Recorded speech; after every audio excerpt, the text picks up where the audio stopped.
right. So what's going on in the late 80 in 86, right? Glenn gets signed. Rick Rubin comes up to Glenn at the final, what would turn out to be the final Samhain show. I don't think they intended it for it to be the final Samhain show, but it ended up becoming the final Samhain show because they were, they kind of turned into a what do you want to call it? They turned into a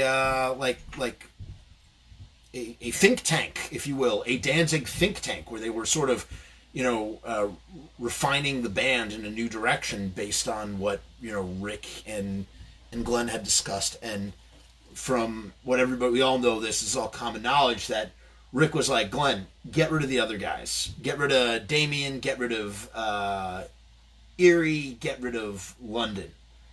And Glenn got rid of, first he got rid of London, replaced him with Chuck Biscuits. He said, if you could have any drummer in the world, I want Chuck Biscuits, or I want Filthy Phil from Motorhead. He got Chuck Biscuits, one of the greatest punk rock drummers of all time. Chuck Biscuits is, and then he parted ways, probably the nicer way of saying it, with Damien, who had been there for all of Samhain, and brought in John Christ. And it's in this time, and there's actually a lot of people have heard it on Final Descent, the final Samhain album, posthumous Samhain album. But there are some tracks with, I guess that's London on drums. It's London on drums and John Christ on guitar, and the songs are kind of in between. They're kind of in between. They're actually super interesting because it really is where, hi Rue, how are you? Hope you're well.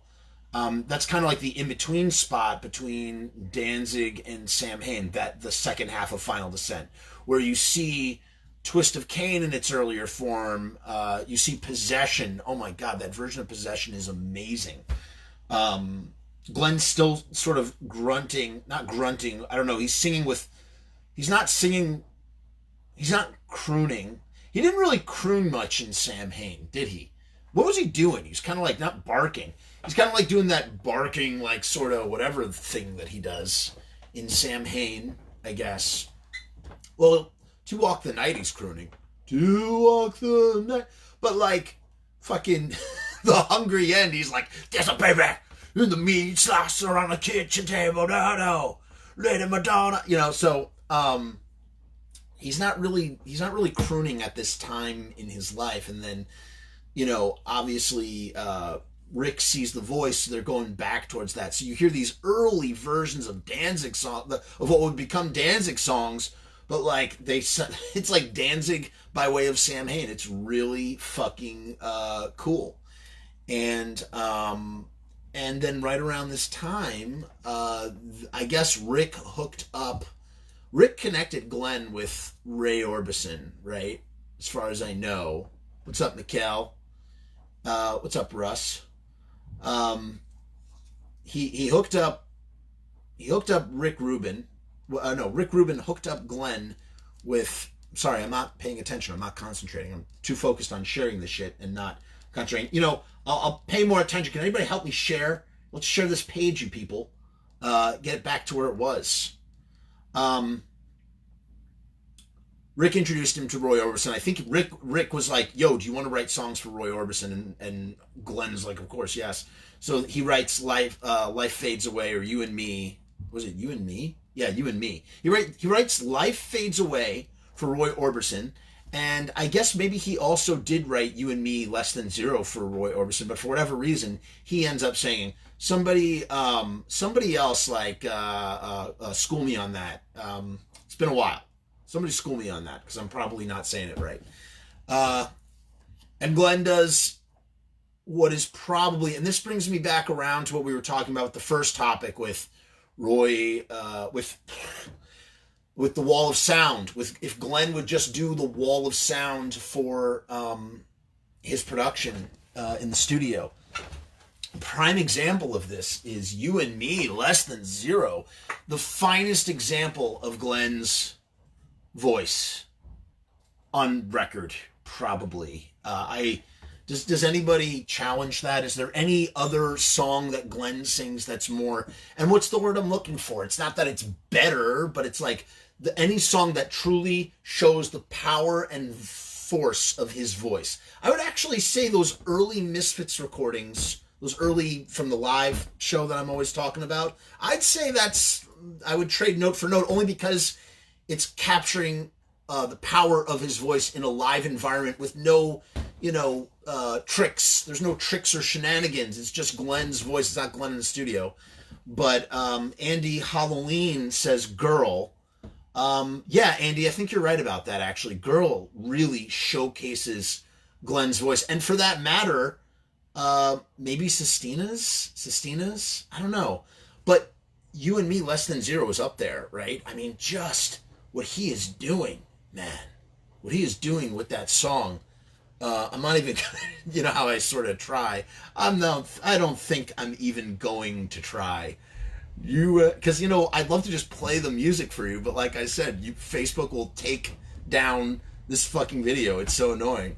But his voice just goes all over the place. It's a roller coaster orgasm of Glenn Danzig singing.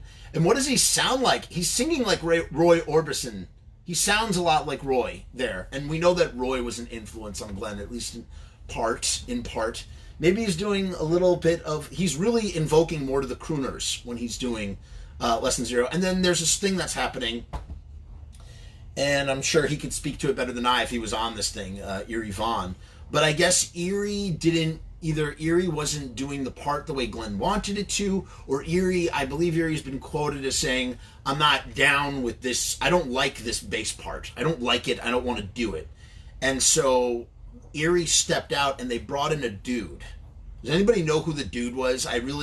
Just so I'm not like pausing to like go and search for the dude. Who knows who the dude was? Anybody? Somebody say the dude that replaced Eerie and made up only 3/4 of Danzig and not the full Monty that we're used to. In any case, they changed the name that wasn't Danzig. It became the Power Fury Orchestra. Actually, all right, you know what? Fuck it. Let's go to Misfits Central. Let's see what they say about it. When in doubt, just go to Misfits Central. Related bands. We're going to Glenn Danzig and the Power and Fury Orchestra. Soon after signing with Rick Rubin's Deaf American label, Rubin asked Glenn to do a song for the Less Than Zero soundtrack. So he asked him to do it, and he probably was like, hey, you want to write a song for Roy? And he was like, fuck yeah, I want to do a song for Roy. Yeah, Russell just came up with it. The name is George Dracolius. So, according to Eerie Von, You and Me was based on the song To Sir With Love. I did not know that. Or did not know that. That's wacky, wild, interesting stuff. I did not know that. So it's based on a song called To Sir With Love. Now I got to listen to that song to hear what that sounds like. Russ says that he wrote musical scores for soap operas, I believe. What's going on, Bob? How are you, man? Say hi to Robbie for me. Hope you guys are well. And hope Pops is well. Your father. Hope he's doing well, safe and sound. Fuck, where was I in that? It was the okay, check this out. This is what's interesting. It was the first time that the Danzig lineup had recorded a song together, and Eerie didn't like the way Rubin wanted the bass played. So Rubin was probably super hands-on. It's early Danzig. Rubin has a hand in shaping the band. He's telling Glenn, you got to get rid of that fucking gothic death rock shit. You got to strip it down. We're going to go with a more hard rock edge, yada, yada, yada, 1, 2, 3, XYZ. When in fact, again, as a not musician, but I listen to Danzig 1, which I fucking love. You've seen that I have my Danzig 1. I have my now I gotta flash my Danzig 1. I have my beautiful first European pressing of Danzig 1 right here. I love this fucking album. So we'll have some visual aids, huh? Should we do some visual aids? I love this album top to fucking bottom. But, some of the songs just sound like reconstructed versions of Children of the Grave over and over. That's kind of like what it's like. Let's do some Black Sabbath. Let's just strip it down. Am I Demon it for, it's just like, Am I Demon is just like, I don't know. again, not a musician. Probably some musician would be like, actually, Jeff, you were totally off base with that because you don't know anything about music.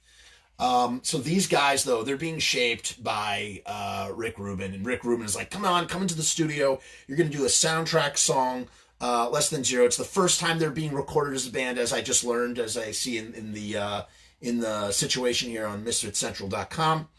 And Erie didn't like the way Rubin wanted the bass played. I'm sure there are a lot of different points of view on that. But he gave the bass to George Drakoulias, who later produced the first Black Crowes album and did all the shit that Russell Patterson said. The rest of the musicians featured on the song were paid session musicians, so that's probably for the strings and instrumentation. And so they went in and they did this song, and except they were like, well, you want to know what it is? I guess maybe it's like, look, here we are, we're a new band, we're Danzig now, and our bass player, founding member bass player, whatever you want to call it, is not a part of it. So does it really make sense? Do we really want to confuse people? Like, this is Danzig, not 3/4 of Danzig and George Drakoulias. So let's call it something else to not confuse the public, because, this is before the internet, and it's like, people are going to get fucking confused. Hello, Mark Sultan. How are you? I hope you're well and safe wherever you are, in Germany or Canada. I love your fucking music. Keep recording. Hope that new stuff sounds great. So it's like pre-internet. It's like, hey, let's just call it a different name so people don't get confused. We're Danzig. That's the vision of this band. So we're going to be the Glenn Danzig and the Power and Fury Orchestra, which is a cool sounding name. I kind of want a whole album of Glenn Danzig and the Power and Fury Orchestra. If it's all going to sound like Roy Orbison type shit, I mean, it's great. And I think Glenn needs that kind of production on his albums today because they're just very lackluster. He needs a wall of sound, Phil Spector sort of production. It would just really help him out a lot. That's the honest to God truth. So that is that. Which actually, since we were talking about 3/4 of Danzig, let's go on to something that a little theory. We talked about this in the first episode. If you didn't see the first episode, go find it on YouTube. The first Misfits Facebook EVILIVE for They Came From Lodi, blah, blah, blah, blah, blah, blah, blah, blah, blah. And we sort of talked about a secret Samhain album, okay? John Zenos, George is my godfather's nephew. So John knows the guy who played bass on this track. That's pretty cool. All right, so here it is, guys. There's a secret, in my opinion, there is a secret Samhain album. Half album. This is about to get super nerdy. Put your nerdy glasses on, everybody. Put your nerdy glasses on. We're about to get fucking nerdy, okay? Misfits nerds. Misfits nerds. Star Wars nerds of the music world, a.k.a. Misfits fans. Eric Blair says, Johnny Ott from the Crypt Keeper 5 covered both You and Me and Life Fades Away at a show last summer, and it was amazing. Oh my God, Eric Blair, please tell me that was recorded, and I need to hear those songs coming out of Johnny's pipes. Johnny is an incredibly talented singer for a band called the Crypt Keeper 5. If you don't know them, fucking check that shit out. All right, Russell, we're bringing the fucking nerdy. It's about to get nerdy in here. So, Misfits Collection 2 is secretly a half Samhain album.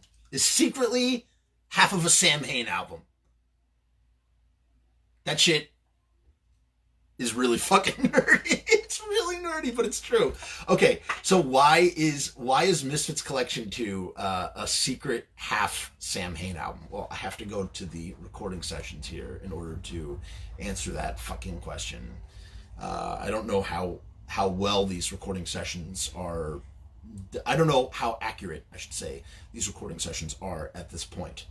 But let's see if I can find them. Here they are. Here it is, people. Here it is. Okay.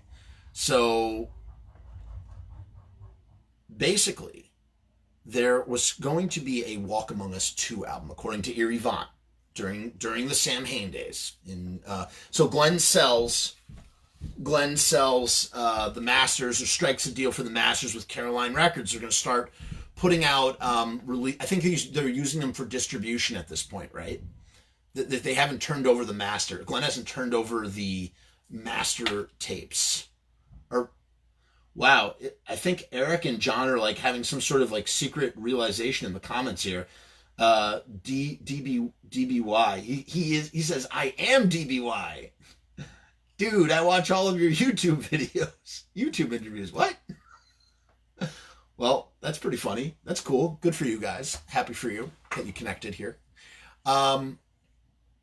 So Plan 9 started in Glenn's basement, right? It's going bigger and bigger and bigger. And then at some point in the mid 80s, Glenn inks a deal with Caroline Curtis. Curtis, we're talking about Plan 9 Records in the 80s. So Glenn inks a deal with Caroline Records before, I think this is before the box set stuff. Inks a deal with Caroline Records to, I guess, do wider distribution for the Plan 9 catalog. And that includes doing some, I guess, vinyl and CD releases for the first time of Misfits stuff, right? So they're sort of like looping together. That's why they're called the collections. According to Eerie Von, there was going to be a Walk Among Us 2 album. There was supposed to be a box set full of 7 inches at one point, all sorts of scrap projects. But one thing was going to be Walk Among Us 2, and that evolved into what became the Collections 2. So Collections 1 comes out. It's collecting a bunch of tracks, some of which are only found on singles, some of which are from the albums, but putting them together. And back in the day, before the internet, before digital, having a fucking collection was worth its weight in gold. Having the greatest hits, if you were not a diehard fan of a band, of a group, then having the greatest hits was kind of essential, because it's like, I don't want to buy their entire discography, and technology makes it really fucking harder to put everything together on one tape, so let me just get a fucking collection. Oh, that's hilarious. Okay, so I guess John thought that Eric Blair from Ohio was the Eric Blair from the Blaring Out Show. That's really fucking funny. Okay, funny misunderstanding. No, Eric Blair actually runs Moon Age Collective. He's a very talented artist. He's a musician. He's got a band called Mumula. Check them out. Support independent art, guys. Even Eric and I actually collaborated a long time ago on another horror punk band's project. I did the live DVD and he did the cover.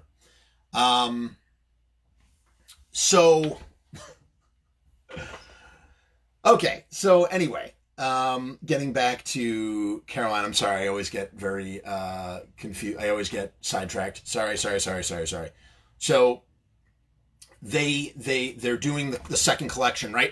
Oh yeah, that's what I was talking about. So it's like fucking greatest hits, man. It's like worth its weight in gold, because you're not going to buy it's like if you're a Hall & Oates fan, a casual listener of Hall & Oates, you're not going to buy every single fucking Hall & Oates album. Who wants that? Who wants the Hall & Oates B-sides? You just want the fucking collection of the greatest hits. And I'd say it's a little bit different for the Misfits, because the Misfits had 52 songs, and it's not so much greatest hits as in like we're collecting these things that are very fucking hard to come by. And yes, Curtis, you're correct. That's the first Misfits on CD in the 80s.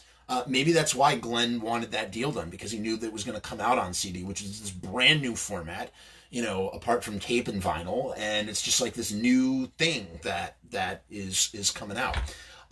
So they put that out. Then they're doing Collection 2, except now, so it's according to this session, it's from August 8th, 1986, all the way through September 10th, 1987. So they were recording on and off from the end of Samhain into rehearsing as Danzig, because Danzig doesn't put out an album until 88. So for 1987, for all of 1987, Danzig is workshopping themselves as a band. And while that's going on, I guess Eerie and Glenn are doing some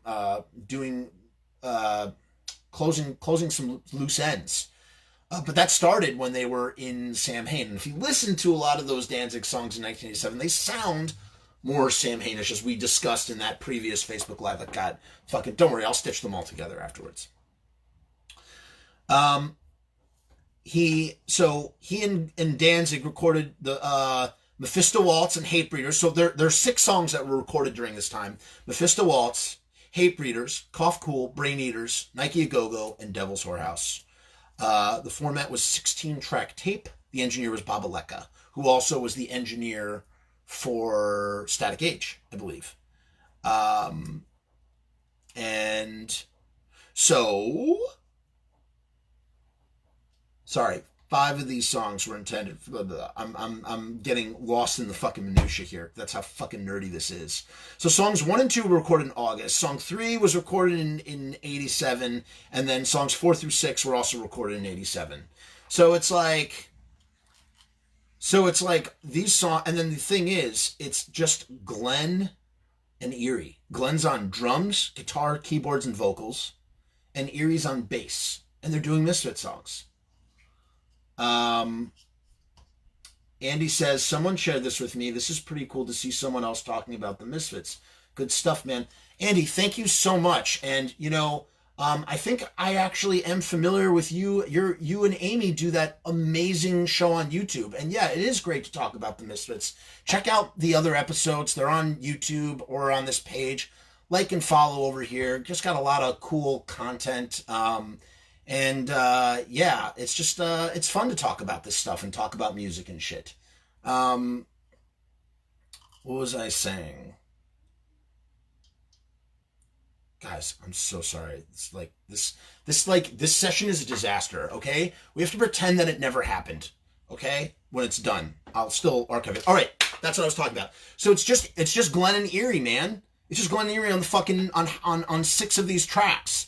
So that's Samhain right there, right? Essentially, right? Especially if you consider the fact that both John Christ and Chuck Biscuits are not in on these sessions. It's just Eerie and Glenn. Why is Glenn, who can play bass very well, especially at that time, why is Glenn having Eerie play bass? And that goes back to the point too of so Rick Rubin's get rid of your whole band. We're going to build a new band around you and call it Danzig. And Glenn's like, well, I can't. Eerie stays. Eerie has to stay. Eerie is my Sancho Panza. He's my right-hand man. And they are fucking they're 2 peas in a pod. And they've been 2 peas in a pod for a long time. So it's so Glenn, for whatever reason, is he's like, yeah, man, no, he comes with me. And he's like, Eerie, come into the studio with me, because those dudes were thick as thieves. Come into the studio with me and help me track this stuff. Maybe it was Glenn's I don't want to do everything because I'll be exhausted. Or maybe it was a way for Glenn to take breaks during the recording session so he wasn't playing everything on every instrument. Who knows, man? At this time, though, I'm sorry, I'm trying to piece together this history, and I haven't read on this stuff in quite a while. Let me get to my point, because it's Jeff, what is the fucking point? Jeff, bottom line this shit, okay? I'm bottom lining this shit right now. The bottom line is that 2 members of fucking Samhain come in and record 6 songs for Misfits Collection 2. And the songs they sound a little bit different. Cough Cool sounds a little bit different. Nike sounds a little bit different. Hate Breeders sounds a little bit different. Devil's Whorehouse sounds a little bit different. And then here's the one piece, the one thing. I see there's a lot of comments. I'm going to get to them in 1 second. I just don't want to lose my train of thought. The one thing that makes this whole thing so crazy and confusing, and I got to skip over to the other thing because I'm going based on, Misfit Central is very outdated, guys. It really is. It's not as reliable as it used to be. It's the basis of everyone's research, mine included. I love you, Mark Kennedy. You're the man. Thank you for what you did. But there's definitely some inaccuracies. There's definitely some filling of the gaps. It's like Jurassic Park. They have the DNA for the dinosaurs trapped in the amber, but they need the frog DNA. No, or they need to fill it in with frog DNA. So clearly Misfit Central is filled in with a little bit of frog DNA, as would anything be when recounting history. All right, here I am at Mephisto Waltz. Okay, Mephisto Waltz, this was a song that Glenn wrote that was never recorded while the band was together. According to Jerry, it was a song that the Misfits only rehearsed twice together. So this is from Jerry's point of view. As all the members of the band, except for Glenn, did not like it. Glenn first mentioned it in June 1986 Thrasher interview by Pushead, the most legendary Glenn Danzig interview ever done, the most in-depth, no holds bar interview where Glenn really does bear it all. Today, I feel like we get it's the same thing with Jerry. We get the whole circus pony show with those guys, and they kind of like sort of have a stock answer, but like back then, Glenn's just talking from the gut. And so that's where this comes from. Pushead misquoted Glenn and called it the Crystal Waltz. In a later Thrasher issue, an article stated that Glenn had discovered a tape with the song on it.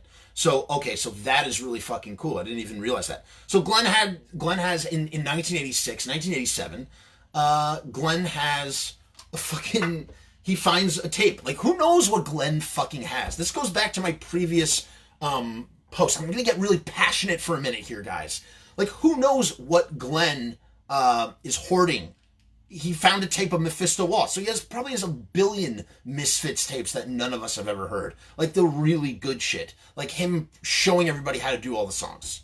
You know what I'm saying? We know Manny has all his treasure trove of tapes. It's like, obviously Glenn probably has his own cachet. Cash. I know it's cash. I like to say cachet. So he discovers a tape with a song on it. The version of the song that appears on Collection Album 2 and the Misfits box set was recorded by Glenn and Erie in 1986. So it's recorded while they're still technically in Samhain, probably. 3 years after the Misfits broke up. The title of the song may have come from the 1971 movie of the same name. Okay. Now for the controversy, or the question mark, if you will. So,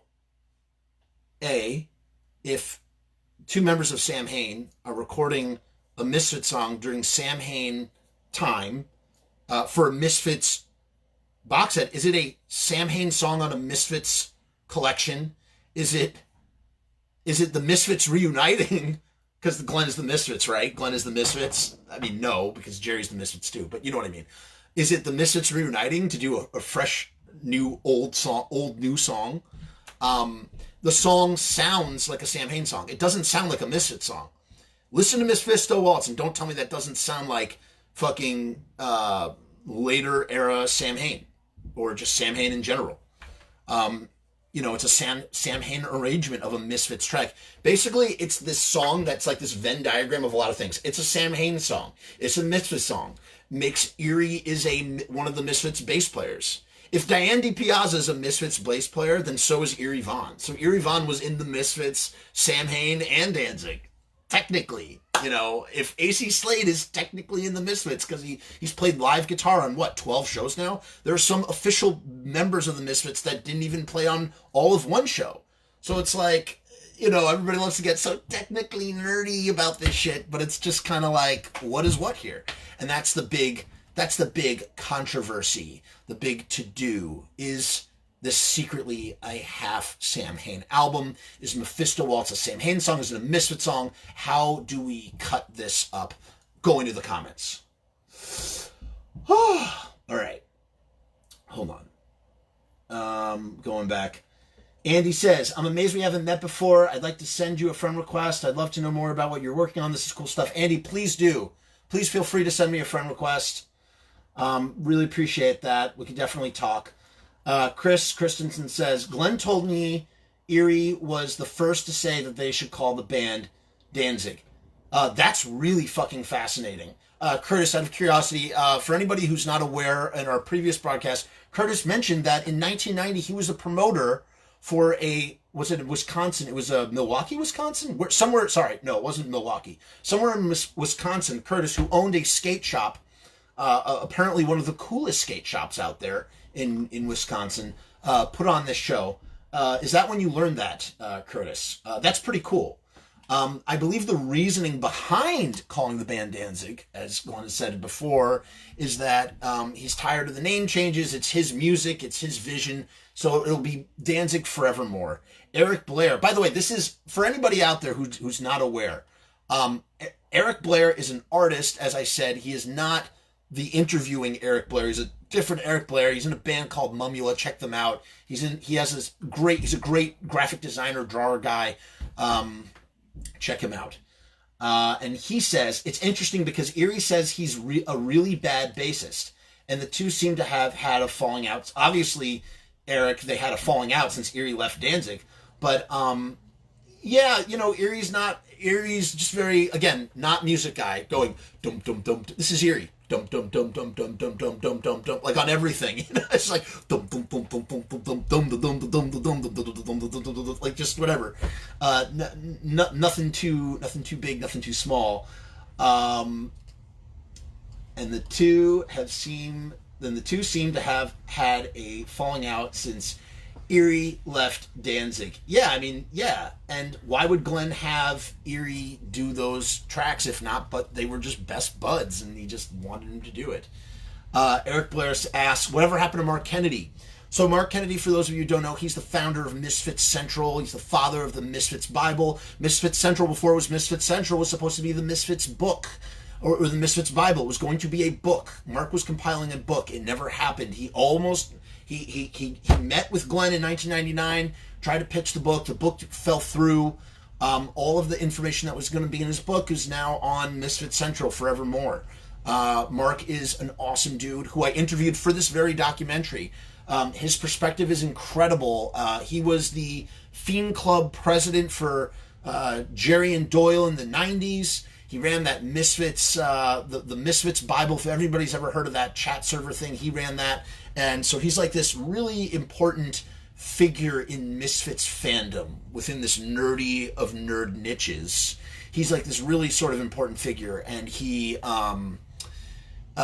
plays in a band called Mobius, actually. And he's a super fucking awesome guy. And he lives down, I'm not going to say where he lives because I don't want to blow up his spot, but he lives down the way, and he's a good friggin' dude. And every once in a while, we've communicated via email since I interviewed him. I went down to interview him and Elizabeth Boris, who was a huge collector in the 90s, along with Jonathan Grimm, the legendary Jonathan Grimm collection.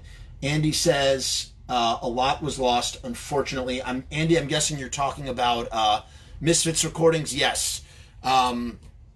As mentioned previously, Tom Begowitz was digitizing the masters as they were being one of my favorite stories about music in general. Dude is digitizing the Misfits masters as they are disintegrating. He's sending them through the fucking playhead, and they are turning into dust as it rolls over the record head. Digitized forever and destroyed in all physicality. Steve Wiggs, Andy, anything particularly juicy? Andy says, Misfits Waltz absolutely sounds like Samhain. Agree 100%. Yeah, it's a Samhain. I mean, it is. It's like a Samhain song, man. It is. I mean, it's not, but it is. It's like this weird, ambiguous thing. It's one of this whole thing about Collection 2's Secret Samhain album. It's kind of really fits to the whole idea of it's just Glenn's songs. And it doesn't matter what era Glenn was in when he's just re-recording something. That's to say, our John and Chuck, who played on, I think it was Descent, on Final Descent, are they fucking members of Samhain because they played on a Samhain track? It's all sort of mixed in. Steve says it was Green Bay. So Curtis's skate shop was in Green Bay. Russell Patterson says he's still around. We message occasionally. Russell, I don't know who you're referring to. Steve Wigg says, Curtis used to talk to Glenn on the phone all the time between Samhain and Danzig. So I hear this a lot, actually. And, man, I'd love to Curtis, we got to pick your brain, dude. There was a time when Glenn was really, I hear this from people all the time when I interview them. There was a time where Glenn was just super fucking chill.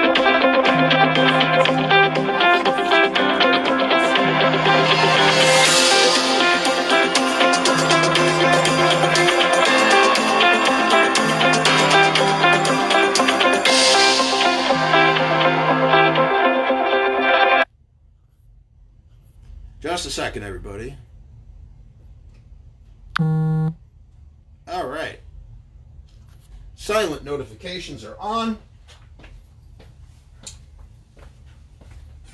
So yeah, yeah, man. I hear this from people all the time when I interview them. Glenn, oh my God, I just thought of some wonderful content to go over, actually. So glad that I saved it, and it's going to be a very interesting look into the psyche of Glenn Danzig for another day. People, yeah, he would get on the phone, man. People would call up, you get Glenn's number, you call him up, and he just talk to anybody, doesn't know who you are. Maybe he met you once. Maybe he says he remembers you. He's like, oh, yeah, whatever. And he just sit and talk to you for hours. Or just talk to you. Always have something playing in the background. There'd be like a movie on a VHS or something.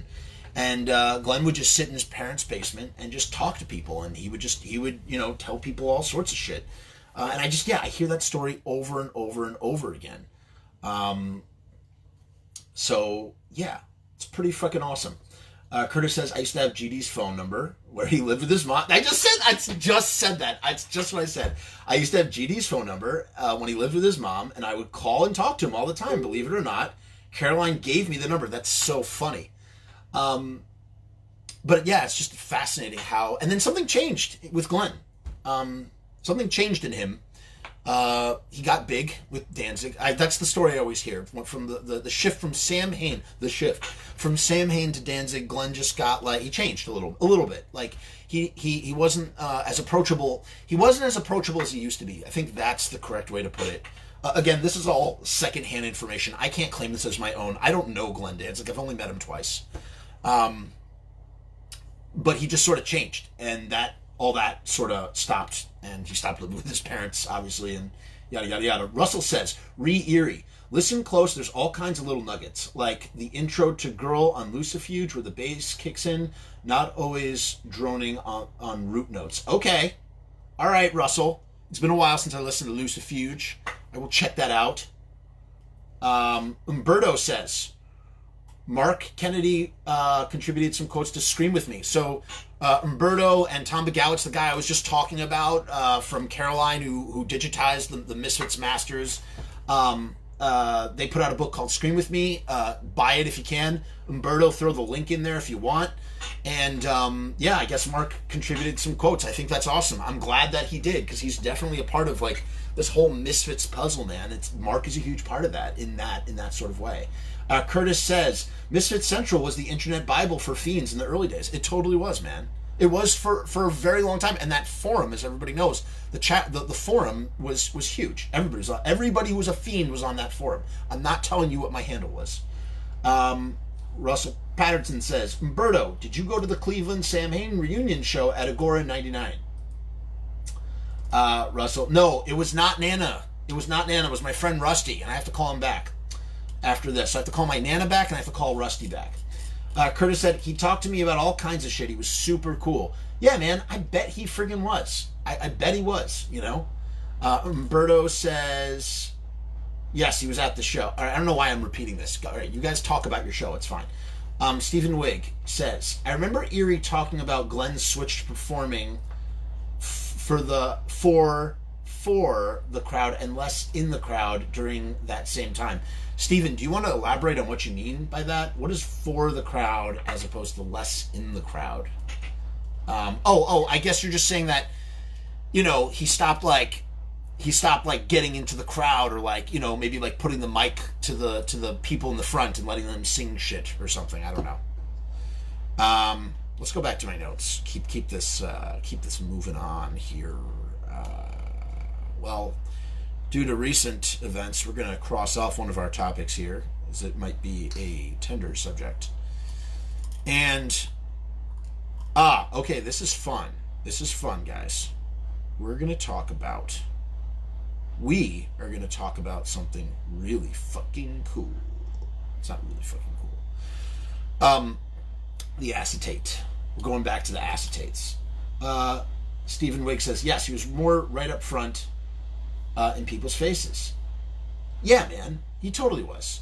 Curtis says, the first time I saw Danzig in '88, it was in line. I was in line, and Glenn walked off the bus, and I yelled, "Hey, Glenn, I'm Kurt from Green Bay." And Glenn grabbed me and my friend out of line and brought us into the metro in Chicago. Everybody was like, what the fuck? How awesome is that, man? What a cool story, Curtis. Boy, I would have loved to see some of those early Danzig shows, man. That band was tight. Those guys were tight. They were like mind melds, you know. That was when that band, and they spent a year just rehearsing. You know what I mean? That's what they just worked that material over and over and over again until they just got it down to a fucking science and attacked like a attack dog. Okay, so this was a topic that I put off last week because I was like, oh, you know, we're like coming to that time. Although I've lost all sense of time right now.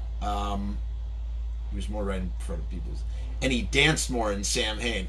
All right, Steven's talking about the dancing.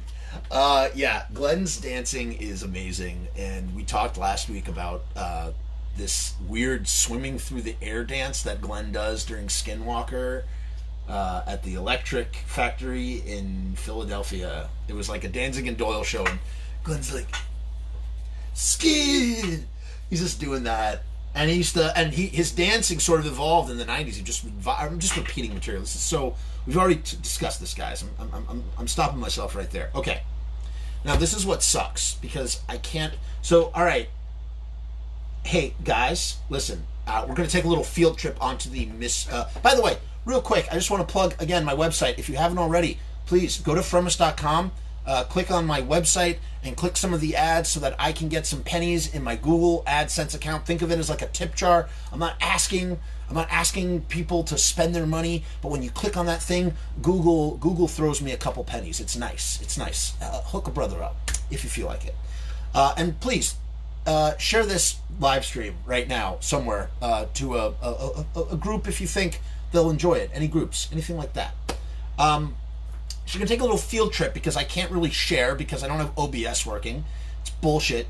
If you go to my albums on the page, on the They Came From Lodi and Misfits Story page, under albums, I have an album called TV Casualty Secret Origins. Dun dun dun.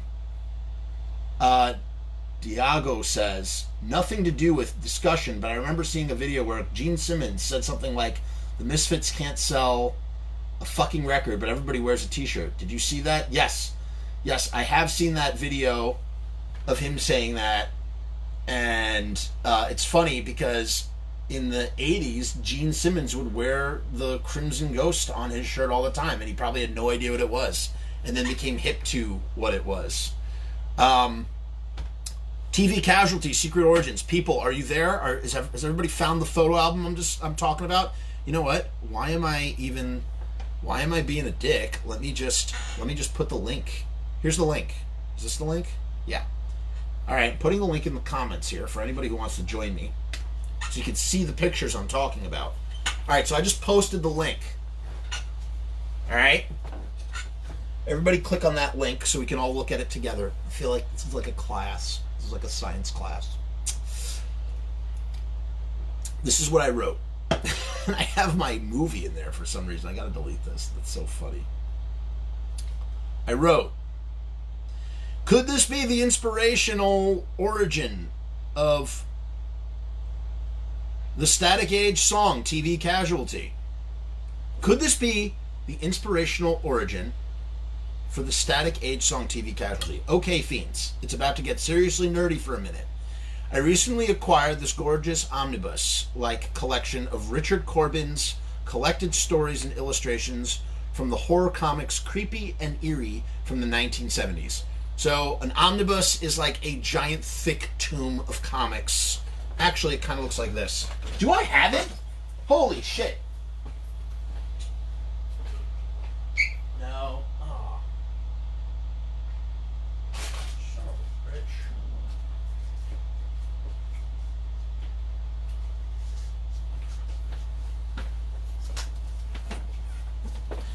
All right, 'tis a shame. 'Tis a shame. 'Tis a shame I couldn't find it, but it's kind of like the Bernie. This is the Bernie Wrightson. If anybody doesn't know who Bernie Wrightson is, buy this book. Glenn knows who Bernie Wrightson is. Glenn's actually a huge collector of comic art. You should check out, there's a video floating around on YouTube of Glenn, like, seriously dropping some, like, crazy-ass knowledge on, like, just, you know, talking about Jack Kirby and stuff. He's a collector and a dealer on some level. So this is creepy, and as you can see, this is all Bernie Wrightson. He passed away recently, R.I.P. This collection is great. The art is great. But this is, like, the shit. This is the shit that Glenn would read, man. Glenn read all this shit. Here's the Vault of Horror, too. I picked that up as well. Vault of Horror. Another, you know, this is the basis of Tales from the Crypt, the HBO show. It's freaking great. But, Glenn would read these stories, man. Glenn would read, like, you know, comics, like horror comics from the 70s, in addition to all the media that he consumed. You know, from, you know, the Japanese manga stuff to whatever, just everything, you know. But there was, so I bought, like the Bernie Wrightson collection, there's also the Richard Corbin collection. Richard Corbin was another prolific artist for both creepy and eerie comics in the 70s. Both magazines are sort of descendants of anthology horror comics like the EC ones from the 50s. So these are the 70s version of what this was. It's like the Comics Code happened in 55. So from 50 to 55, you had 5 titles coming out: The Vault of Horror, Tales from the Crypt, Two-Fisted Tales, Shock Suspense Stories, and I already said The Vault of Horror, The Witch's Tomb or something. The Comics Code happened. These die, but the format does not. And this idea of these collections or these magazine periodicals, these periodicals of just horror stories, sort of continue again in the 70s, and that's when shit like creepy pops up, right? I believe that's where the Jennifer, you know, that Jennifer, that from Masters of Horror, the one that Dario Argento did, that originated in a creepy or an eerie. In any case, so one of the Corbin stories, Richard Corbin stories, is called The Slipped Mickey, and it's from Creepy number 54. So in Creepy number 54, pretend this is Richard Corbin. The Slipped Mickey is this very interesting sort of. It's a bit surreal. This comic. It's a bit surreal. I'm reading this comic. I'm just reading it because I bought the collection. I'm looking it over, and all of a sudden I'm starting to wonder if these panels are the impetus for the lyrics like "Please don't feed my television screen." More of a stretch are the last panels with the dog being buried, having something to do with TV brands grazing at your grave. Still, according to the collection, here's where I did my super nerdy fiend research. All of a sudden, I'm starting to wonder. Sorry, fuck. Let's press play on that. So I'm doing my super nerdy. Oh, did this stop again? Motherfucker. Cocksucker, motherfucker. Still, according to the collection, here's what.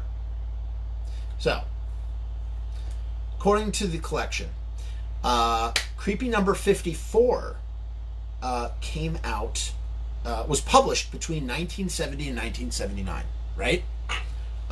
Glenn was anywhere from the age of 15 to 23. 24? 24, yeah. So between the ages of 15 to 24, Glenn might have read, well, here's the thing, it couldn't have been 79, it'd have to have been 78, because that's when the Static Age was recorded. So there's this, so between the ages of 15 and 23, Glenn might have read this and been inspired. I don't see how the two are not connected. I just really, truly believe that they are. I don't know. So here are... And you know, what's interesting is, later on in the song, I wish they put Prince Neighbor on the tube. Hold on, I think I have to puke. So there's another comic reference in there. So it's like, is it two comic book references in the same song? It's interesting. So here's what the thought bubbles say. Let me see here.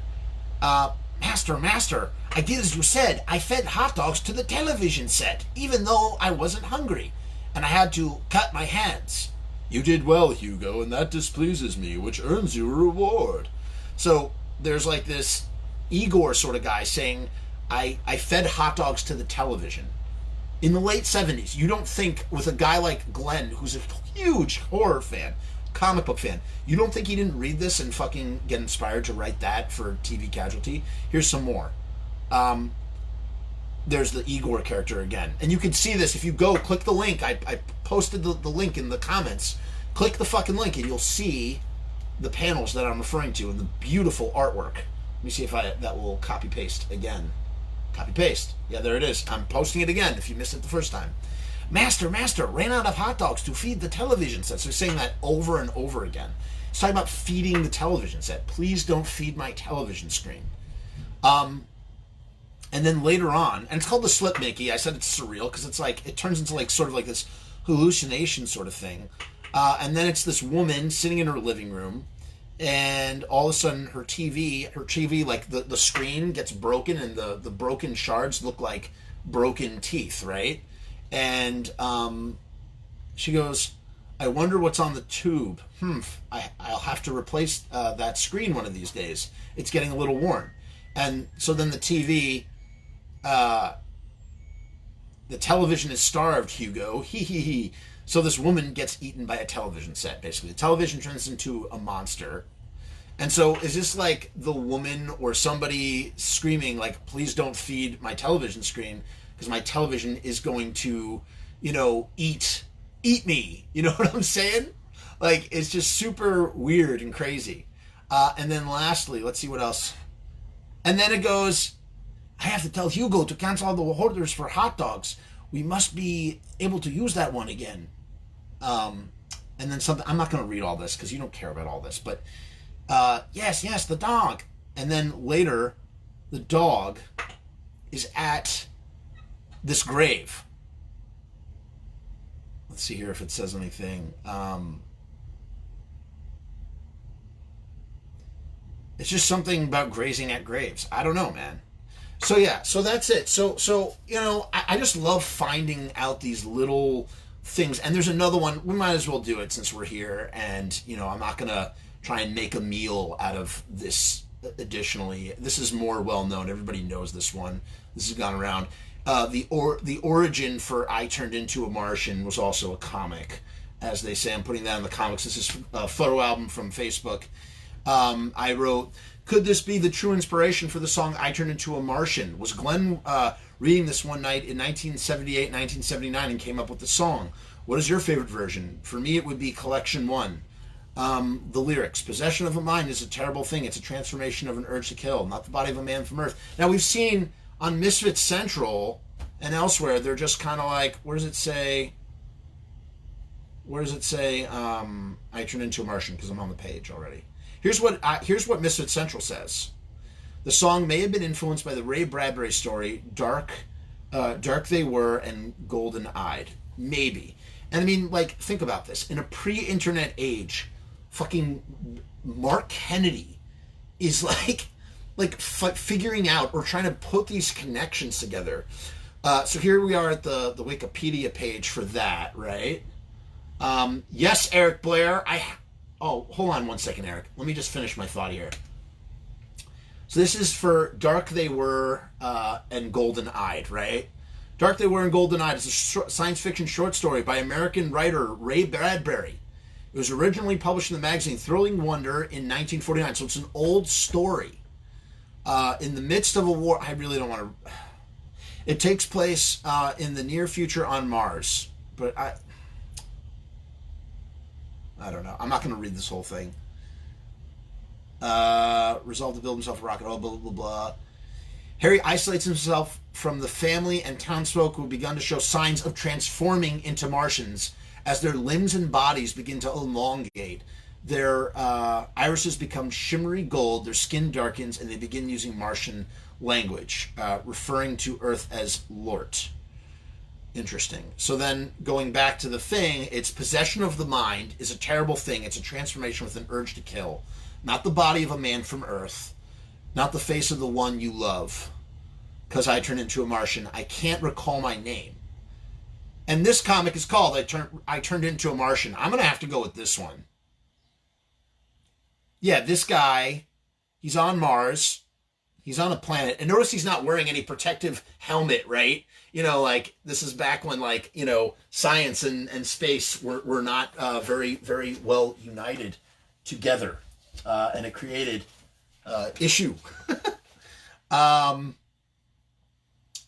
I have a strange feeling I'm being watched. All right, so the dude is on Mars. He's looking around, and suddenly a Martian comes out from nowhere, throws a rock at him. He runs. I'm paraphrasing because I'm not going to sit here and boringly read this to you. Thank heaven I'm safe now. He's on board the thing. You can read along with me if you open up the comic. I've got to blast off before that creature reaches the ship. But the creature's already in the ship. Okay, here's the big panel. This is the big important panel right here. Ready? I must be going mad. Somehow that stalking apparition is turning into me, and he's making me change into him. I can feel it. My body is taking the shape of a Martian. Holy shit. Russell Patterson found the slip Mickey. Well, that's good, but I also posted it too.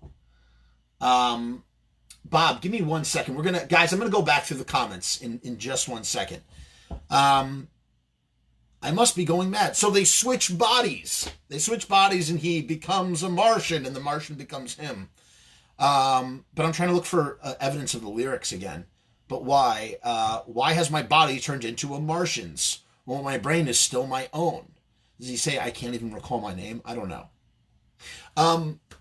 A quick moment for you. You know, my personal connection with the Misfits, I know you guys don't give a shit about this, but I'm just going to tell you anyway. My personal connection from the Misfits, one of them at least, is that, you know, and that's why, like, this song is so important and why it's so great and why it appeals to fucking Misfits, you know, and why, like, people are drawn to this shit. Because, as you can see, I have a really big nose. And growing up, kids used to call me Gonzo, and they used to also call me the kid from Mars, or the boy from Mars. Go back to Mars, boy. And it was like, it really made me feel like shit. And I hated it, and made me hate myself, and blah, blah, blah. No sob story here. My point is that as a disenfranchised youth, to then be 15 years old, I get collection 1, and here's this guy with a big nose just like mine, singing about how he turned into a Martian. And he made turning into a Martian cool. It wasn't fucking lame. Possession of the mind is a terrible thing. It's a transformation with an urge to kill. Not the body of a man from Earth. Not the face of the one you love. Because I turned into a Martian. He is taking it back. It's power. He's taking it back.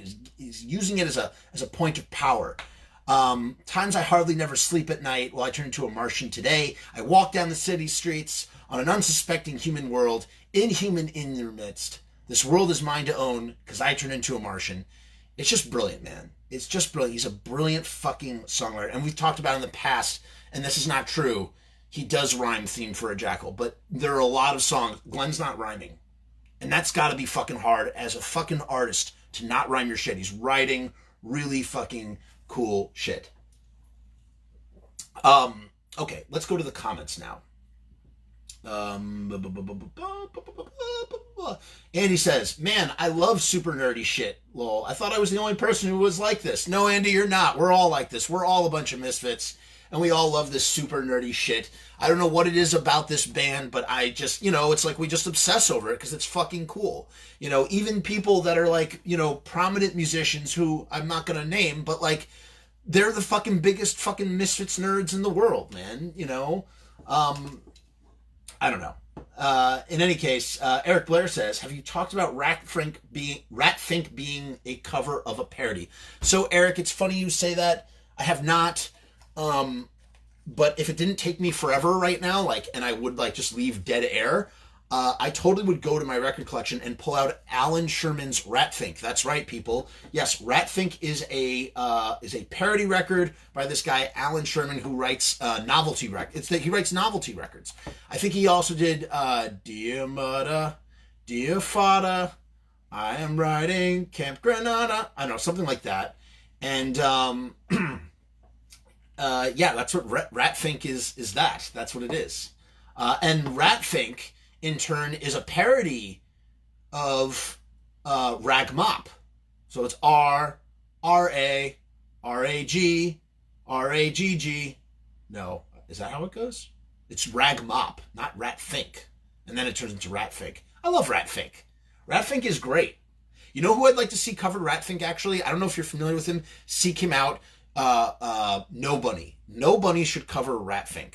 I'm going to put that out there, by the way, because nobody should cover Ratfink. So Russell actually found the Slip Mickey click flip. I can't talk, people. From the Richard Corbin creepy number 54. Bob Benkovic. I've never said your last name out loud. Bob Rob. Bob Benkovic says, Jeff, 2 episodes ago you talked about Theme for a Jackal. Was it Ted Kennedy or something else? No, Theme for a Jackal seems to be, as I said 2 episodes ago. Let's pull up the lyrics, people. Theme for a Jackal. Theme for a Jackal is about like a fucking serial killer or something. I don't know, Bob. You're gonna have to enunciate. You're gonna have to elaborate on what you're referring to in terms of Kennedy. I mean, we all know Bullet is about the Kennedys. We all know. Oh, you know what it is, Bob? Now I remember I think what you're referring to is I'm talking about Glenn Danzig's songwriting at this time. I really don't want to. I'm not going to rehash the whole thing, but basically during this period, Glenn Danzig is writing about very real shit. He's not writing about horror movies yet. He's writing about shit that's like he's writing like very like Bukowski gutter life / like pop culture, like Hollywood Babylon. She is about Patty Hearst. Bullet is about JFK getting assassinated. Who killed Marilyn? You know, he's writing just the attitude. He's writing about these Bukowski-like musings on these topics. Even TV Casualty. It's in the form of comics. You know, and what I mean by Bukowski, I mean Bukowski's like this beat poet. So Glenn Danzig's doing this beat poet writing. And Theme for a Jackal is, you know, a very prominent horror punk musician brought this to my attention about the alliteration in Theme for a Jackal. And, you know, he's saying, spit, Jackal, spit and choke on the lives you've taken. You know, he's like a beat poet, man. You know, all the morsels are gone. They're too small. Like, I wish I had a bongo. Like, I need a bongo. Accessible from a source so tall. Like, think about how fucking fucked up that is. Let's break this down for 1 second real quick. All morsels are gone. They're too small. The morsels that are being eaten are virtually non-existent. They're too small to enjoy. They're crumbs. Accessible from a source so tall. The morsels come from a source. What is the source? The source is a person. A tall person. All morsels are gone. They're too small. Accessible from a source so tall. And then little sister, all of my love. So his little sister, who is too tall, has been eaten. And all the morsels are gone. And then another one. Dead daughter in the river. Entrance gained by her liver. Play Theme for a Jackal, play. That's a theme for a jackal, for what a jackal does. I don't know. It's just fucking great stuff. All right, let's keep going. Russell says, Jeff, stop apologizing for your nerdiness. That's why we're here. I appreciate that, Russell. I appreciate that. Thank you, buddy. Curtis says that I grew into my nose. You know, Curtis, that is like the nicest thing you could say. I've learned to live with my big nose. I think I'm also fatter. And when I was skinnier, not to make this about me, but when I was skinnier, my nose looked bigger because I was skinnier. But now that I've cultivated more mass, my face is more full, so therefore my nose is slightly smaller than it once was. But I appreciate the sentiment. Russ says, love it too. Bob Myers was in the house. Bob, I don't know if you're still here, but what's up, buddy? Hope you're well. Good to share a Fishbone moment with you earlier. Everybody listen to Fishbone. Curtis says, but isn't that a take on Ragmop? Yes, that's what I'm saying. So Ratfink is a take on Ragmop, but I don't really quite know how it's R-A-R-A-G-R-A-G-G-M-M-O-P-P-R-A-G-G, Ragmop, whatever. Diago, am I pronouncing your name right? You never told me. Diago says, I remember a video of Alan Sherman singing Ratfink live. Sadly, it's been removed, so there's only audio now. Yeah, it's pretty great. It's pretty great. But that's like kind of like telling of that sort of like, you know, that pop culture sense of humor that Glenn had. You know, you can hear it. It's the same sort of place that having I Love Lucy at the end of Static Age comes from, I think. Did they have to pay royalties for that? I wonder. John says, you obsess because there's a lot of minutia there. A lot of the obscure references appeal to Uber fans. You know what, John? You're absolutely right. And with the Misfits in particular, they are a band of minutia.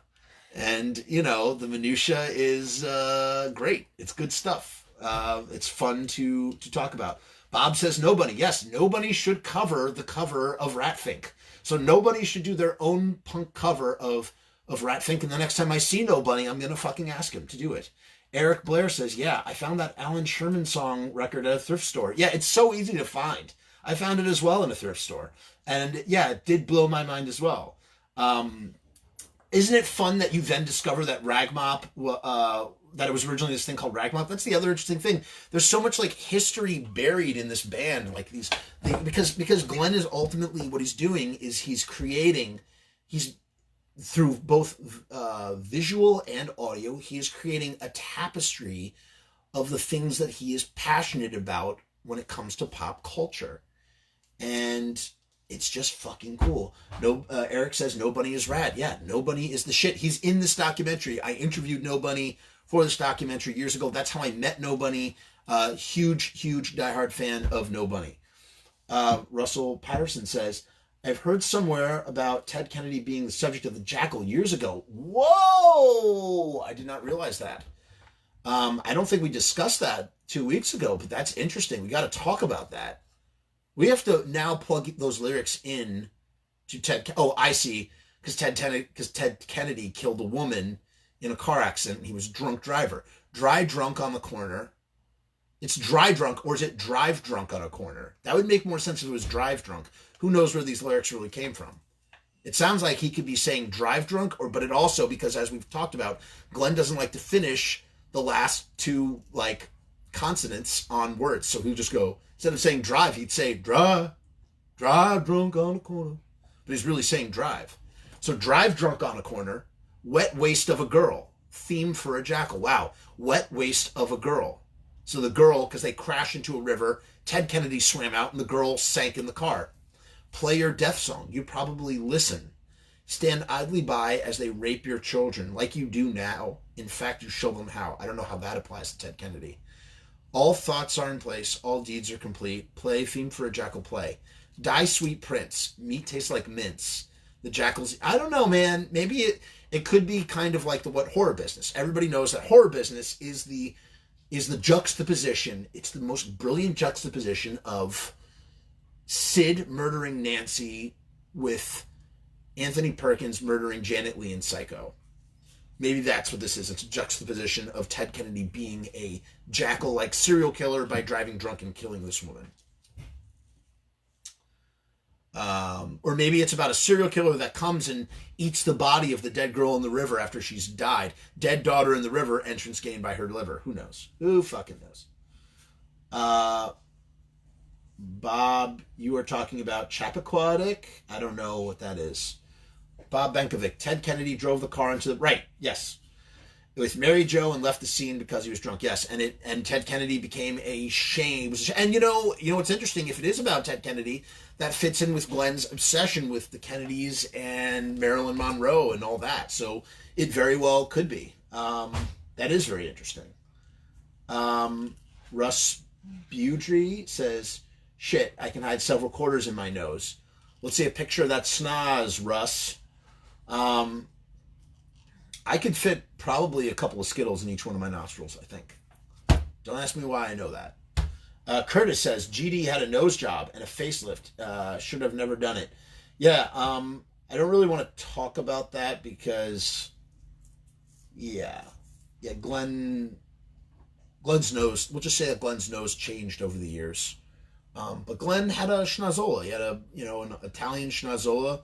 And, it's just kind of cool seeing this guy with an Italian schnazzola singing about being a Martian. And it's just kind of like, I related to that. I'm just like, this dude gets me, or I get this dude. I don't know. Russell Patterson, dry drunk equals Ted. I'm sorry, guys, there's a delay here. I'm not catching up with these things. Dry drunk equals Ted. Yeah, but that's just that part of the song. So is there more? And then Russell says Prince equals Kennedy. Is that royalty? I don't know. I don't freaking know. Moving on. Hi, honey. Moving on. We're approaching. We've done about 2.5 hours here. Curtis says that Russell was onto something. Maybe I don't know. Maybe I don't know. Anybody else have some interesting? What about Return to the Fly? What's that about? There's a horror punk band called Calabrese who I interviewed for this documentary years and years ago, and they said something so funny. They said it's like, Glenn was just reading the back of the VHS box. Return to the Fly with Vincent Price. It's just like really funny. And Helene Delore. It's like he's literally just wrote about the back of the box at the VHS store for Return to the Fly. Russ says, I thought Glenn was Jewish. Why did you think that, Russ? Glenn is Italian. Glenn's real name is Glenn Anzalone. And he comes from an Italian Lodi family. Curtis says, Glenn is Italian. Come on. All right. Bob Benkovic says to look up the Chappaquiddick Incident on Wikipedia. All right, let's do it. Let's go there real quick. Back to the theme for a jackal for a minute, everybody. We're going to unpack this. Andy says that Glenn is half Italian. What is the other half, Andy? Do you know? I do know that he's changed his name to Danzig because it has something to do with German roots. Is he half German? I don't know about that, man. I feel like he's all Italian. Who knows? His mom was was very involved with like the Legion VFW in Lodi, and Dad worked for the post office, and he was a veteran of Korea, maybe. And he has a bunch of brothers. Bob Benkovic says he's half Scottish, so he's Scottish and Italian. Okay, never heard that before. And he says Scottish and German. All right, guys. Oh, I say Scottish and German. His dad is full Italian, and his mom is Scottish and German. Fine. Okay. All right. That's I see that. But, the funny thing about Glenn is Glenn's also been like, yeah, I grew up partially in Boston and Lodi. And everybody I've ever spoken to and interviewed for this documentary, and I've conducted almost 100 interviews, people, as no one's ever said Glenn ever spent any time in Boston. He grew up in Lodi. He's from Lodi. I don't know. Back to the Chappaquiddick Incident. The Chappaquiddick Incident. Oh, right. It's the accident that was caused by Ted Kennedy. About his negligence that resulted in the death of his 28-year-old passenger who was trapped inside. Kennedy left a party. I'm not going to get... This is... I wish there was a Cliff Notes version of this. He pled guilty to a charge of leaving the scene of an accident and received a 2-month suspended jail sentence. He brought great shame to the Kennedy family for this. But recovery of the body, let's see what that says.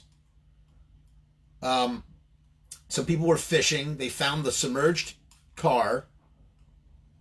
They pulled it out. Yeah, but there's nothing here about... I don't know. I don't know why. I don't know how this plugs into any of the other lyrics. Maybe, again, like I said, it might be a juxtaposition. Andy says he did live in Mass for a very short time. All right, maybe he did. I don't know, man. Everybody I've ever friggin' spoken to has said that, or I don't know, that no one ever brings up his Boston roots. Or at least there was an interview recently where Glenn was like, yeah, I went back and forth between Boston and Lodi. And I was just kind of like, did you, Glenn? Are you sure? I mean, yeah, you probably know more about Glenn Danzig than anybody else, but are you sure about that? Yes, Danzig is in Poland. Yeah, Gdansk. And every once in a while, you'll see something with Danzig on it because it's from the city of Danzig. And everybody's like, oh, Disputed cause of death. They pulled her body from the submerged car. They believe she died from suffocation rather than from drowning or from the impact. Interesting. So maybe that she had died? No. She just went off the thing. She died from suffocation. I got it. But I don't know. I think it must be a juxtaposition of everything. I'm going to go to my final note, and then we can kind of freeball it. All right, here's what I'm going to do. It's 9:18 Eastern Standard Time. I'm going to cap this at 9:30, unless somebody really gets this thing cooking and we got a good topic, and we'll keep going. So I could keep going if I really wanted to. But I'm going to cap it at 9:30 if not. But before I get there, also on Misfits Central, remember the other week we were talking about acetates, and we had this whole long dissertation about acetates. I just want to touch briefly on that for the third and final time. That's how thorough I am, people. Let's talk about this for the third and final time. Once again, my guy, Mark Kennedy, breaking it down with the process in a very clear way, talking about how in the appendix at Misfits Central, how that shit is done. The acetate. The first step in the recording process is the creation of the master disc, or acetate, which is cut directly from the master tape of the recording. So the Misfits record their fucking whatever, they master it on the tape, and then they cut it directly onto an acetate. An acetate is a piece of aluminum coated with a layer of vinyl in which grooves are cut, like a record. Unlike records, however, acetates are one-sided and come in pairs, one for each side of the album. So those acetates are only one-sided. Wow, okay. That makes sense, because somebody the other week was like, yeah, the Teenagers from Mars is one-sided, and that's what Jonathan Grimm meant by having a double one side. He had two one sides. He had a double Teenagers from Mars acetate. They also often have two center holes. One hole is standard, and the other, who cares about the holes? Whatever. Some plants now use single-hole acetates. Really interesting, guys. Really fucking interesting. One or at most two acetate sets are typically made for an album. Due to their composition, acetates begin to lose their sound quality within a matter of days. So it's not even a matter of times played. It's within a matter of days, at least according to Misfits Central. If an acetate is not used within 3 days, another set needs to be cut, or the sound quality of the finished product will suffer. For this reason, the acetate pair is set immediately to the planter. So this raises the question of anybody who's still in possession of an acetate. Does it even play? Or what does it sound like? Like, let's say it's only good to play those 5 times, but not only is it only good to play 5 times, but it degrades. It degrades over time. That is banana bread. Crazy banana bread. What the fuck? Why isn't this playing? I can't see the comments. Oh, God, whatever. Interesting stuff. Plating. The plater coats each acetate with a thin layer of silver, which then is electroplated with nickel. When this plate is separate from the acetate, the metal that was facing the disc now has... So it's like, you know when you see someone making a monster mask? First they sculpt it out of clay. Here's a great example. This is my friend that I made in college called the Blue Hono. Don't ask me why he's called the Blue Hono, he just is. But in order to create his head, I had to first build him out of clay, and then I paper mache'd over his head, and then I cut it in half and put it back together. So it's this hollow head, but it used to be full of clay. So it's like what you're doing, kind of, is you're making a negative, okay, better thing. It's kind of like with film stock. For anybody who knows about film stock, it's like having a negative and a positive, and it's inverted. So the father plate is oxidized and plated again. The resulting plate, which separates from the father, becomes a metal duplicate of the acetate with grooves again. That plate is called the mother plate and can be played on a turntable to check for errors in mastering or plating. Like acetates, mothers and fathers also come in one-sided pairs. So mothers and fathers are what are the record, the vinyl, the vinyl goo is stamped with a mother or a father. In a two-step process, the father plate is converted into a stamper, and the mother is shelved for further use. So I guess the father, when the father wears out, they can make a new father from the mother, if that makes sense.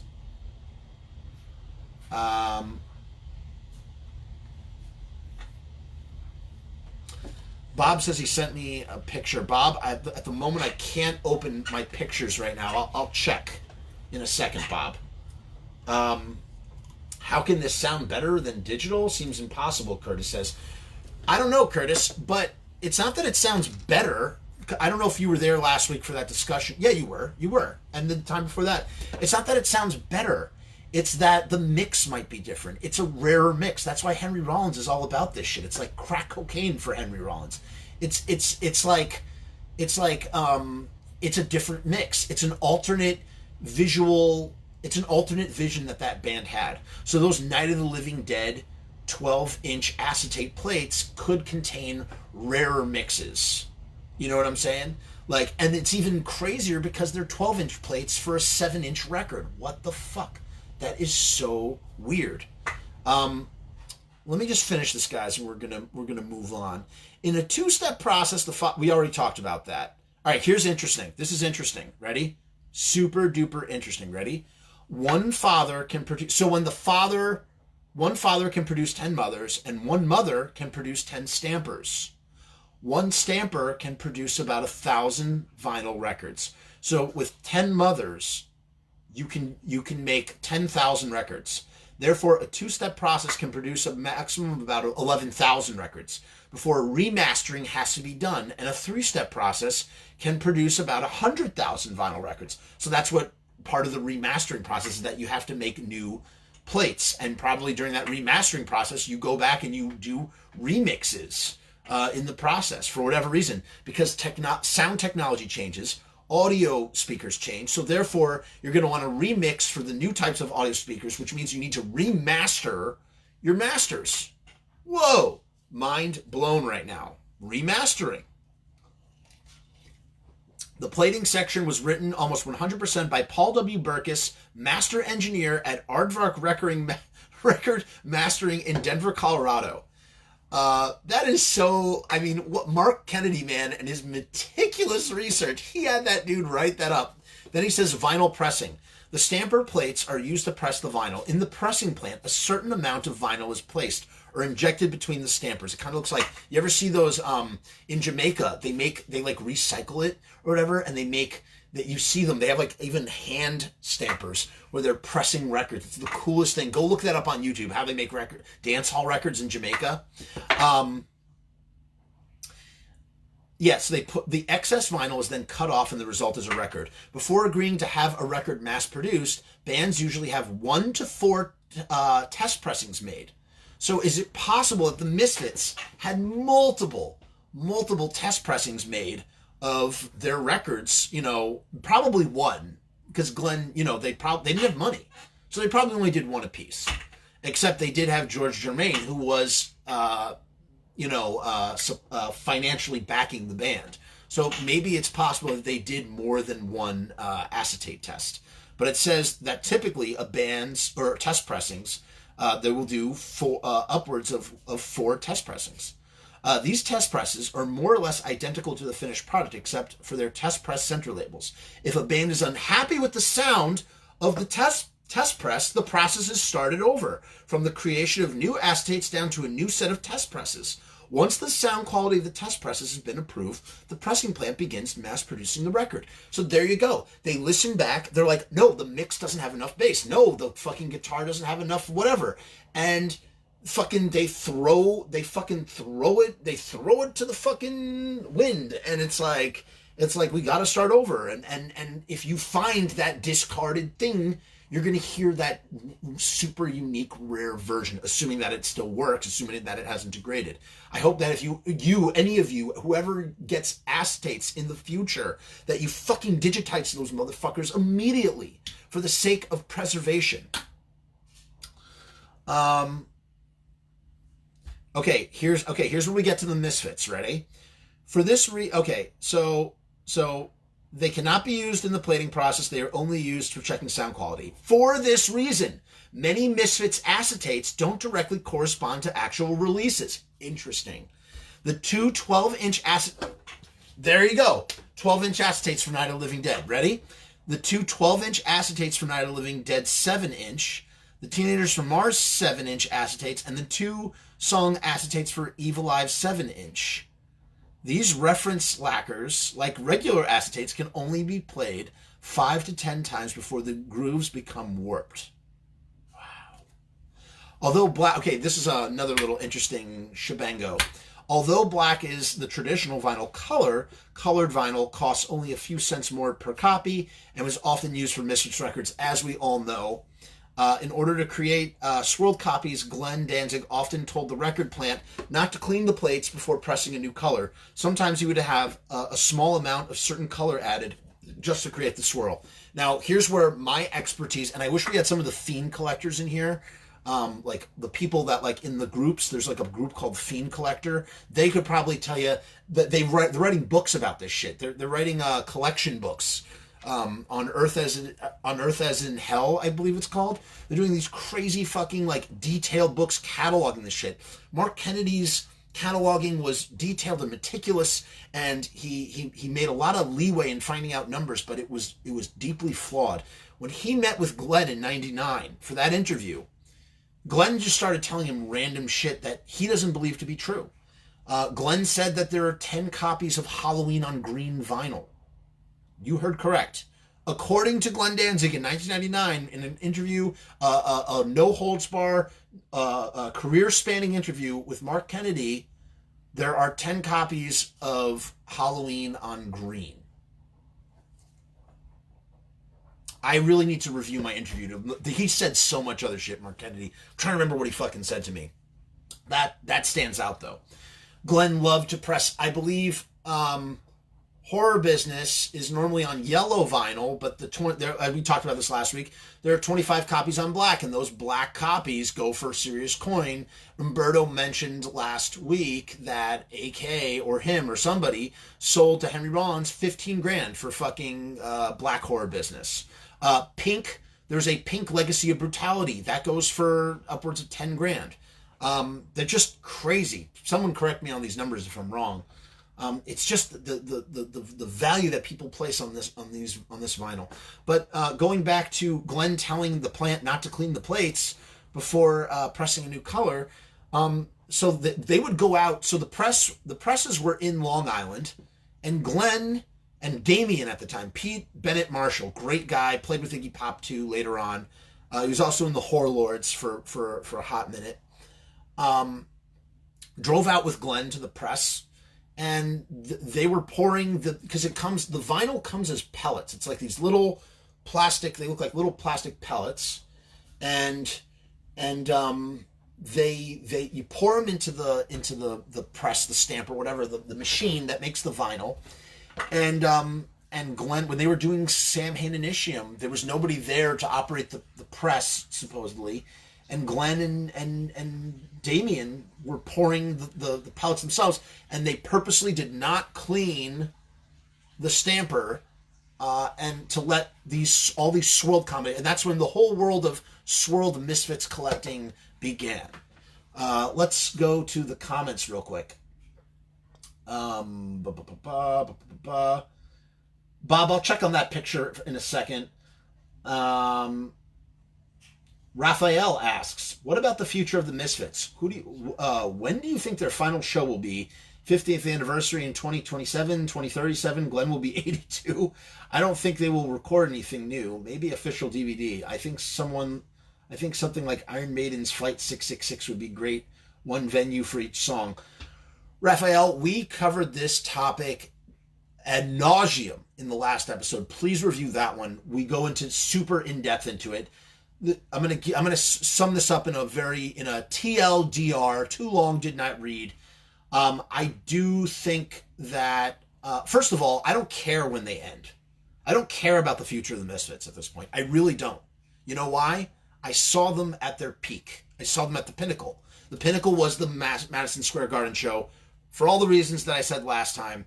It was an October show in their hometown of New York at Madison Square Garden, sold out. The band sounded perfect. There were all those other lineups of the band at that show. Crazy enough, if you could imagine that. It was sold out. There was a wheelchair girl who was fucking moshing in the pit with me. It was perfect, man. I never need to see him again. I don't care if they break up or not. However, I would love to see them do a recording. I would love to see a live recording because we know the shows are good. And I would love to see them do a original studio recording if they were old Misfit songs. I don't want to see Glenn write new Misfit songs for all the reasons I mentioned last time. I just want to see him do old songs from the Misfits days that they never did proper. That's what I want to see. The end. So I don't really care when they end. It doesn't matter. It doesn't matter. If you were lucky enough to see the Misfits at Madison motherfucking Square Garden during Halloween in New York City, then you saw them. You don't need to see them ever again. That was it. That was the thing. Andy says, what's really weird is acetates and even more so master reels making it into collectors' hands. Well, I don't know about master reels. When we're talking about master reels, we're talking about the master. Like, that's it. That's the thing. That is the intellectual property. That is the song, the studio recording, the thing that the studio owns when they pay for that time. That thing, that the song itself with the performance on it is the master tape. I can't even begin to imagine how there's a market for that sort of shit. Who would ever let go of master tapes? That blows my mind. That truly blows my mind. I can understand for live recordings, for instance, like Manny has his Manny tapes, like that is a master recording of that live show, however, crappy it is, or, amateurishly recorded it is. It's a real, if it's a reel to reel or whatever it is, it's like, or a cassette, it's like, wow, that's like a master recording, and I could see, but it's like the masters of like a band, like that kind of, I don't know, that's weird. Acetates, for all the reasons I said, they just, you're probably responding to me talking about acetates, so I'm not going to say that again. But yeah, it's crazy. The whole thing is crazy. Curtis says, crazy. I recorded a couple of records and had no clue how they did it. Well, Curtis, we're all learning something. Curtis also says, with all this that goes into the final press, I'm amazed Glenn ever gets anything out. Yeah, it is something to be said. Listen, I make feature-length films. I've done several things, and even just I've been through all processes of the filmmaking process, from in post-production specifically, and it's a long process, man. And that's video and audio, and so all the shit that goes into audio, it's like that's just one half of filmmaking, so like the whole mix needs to be considered. I can't even imagine all the intricacies that come with instruments and filters, and it just, because I know what goes into it for sound design when I'm working on a project, or have worked on other people's projects. Yeah, it is amazing that anything gets out. I mean, Glenn puts out a lot of shit. People give him shit and I give him shit too, if things take forever, but he also does. Someone commented the other day, or somebody commented recently, I think it was in actually the Seventh House, where they're like, man, Danzig's put out a shitload of stuff in 5 years, and if you think about it, he has. He's almost completed 2 feature-length films, and he's put out 3 fucking records, and he's doing shows with Danzig and the Misfits. That's a lot of shit. And he released another lyric book too. Maybe 15. Yeah, so there's 16 of these Pink Legacy of Brutalities. They are, I don't know what they go for today. They probably go for more, but at the time, as I recall, there was its market value was north of $10,000 because it's Pink. Curtis says test pressing of Danzig Sings Elvis just sold for over $2,000 on eBay. There you go. However, well, who knows what kind of test pressing it is, though? Maybe it was maybe there were 5 tests. If there were 5 test pressings, that means that they had to test it out 5 times, which means they went back to the well 5 different times. So the mix might be slightly different on that test pressing. Andy Halloween says the first swirls were Who Killed Maryland. Interesting. Okay, and I'm guessing that was like black and purple, maybe, Andy? I don't know. Correct me on that. Curtis has agreed. Let the Misfits R.I.P. Yeah, man. I mean, like, again, I want a live album for sure. And again, I would love to see a reunion record if it was old Misfit songs. But I don't fucking need to see the Misfits ever again.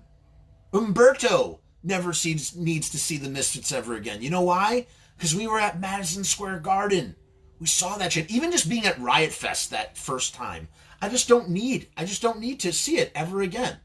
It's just not necessary. Andy says you're right. The Madison Square Garden show was incredible. And okay, Andy says, yeah, there was this guy recently who posted Earth AD master tapes, the reels. Okay, Andy, do you remember where that was? And was this in one of the Misfits Samhain Danzig groups?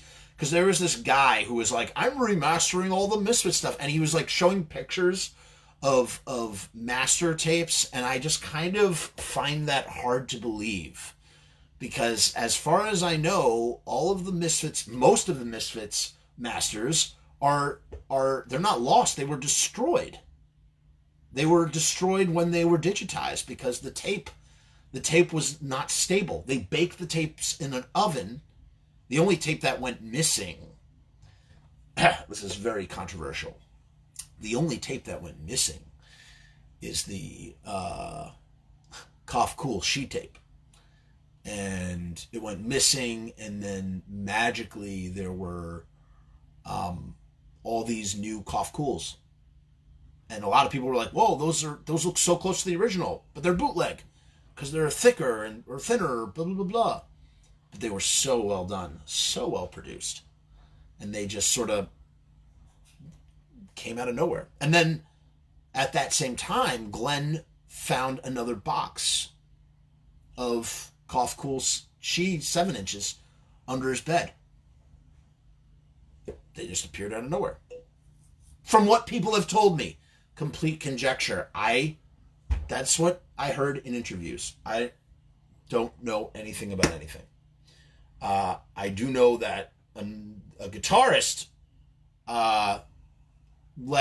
leaked a that's how we have the Live at the Perfect Crime, the live version of Horror Business or whatever, or Night of the Living Dead Horror Business EP, the 3 songs, Children in Heat, Jesus Christ, Children in Heat, Where Eagles Dare, no, Horror Business, yeah, I don't know. In any case, I'm very skeptical that anybody has reels. Andy, I think I know what you're talking about. I think I saw those pictures. I was not entirely convinced. And then this guy was like, I'm remastering them. I don't believe it, man. I don't believe it. I think it would be incredible if he had them, but I just don't think he has those tapes. He supposedly got them in an auction. eBay, maybe it was.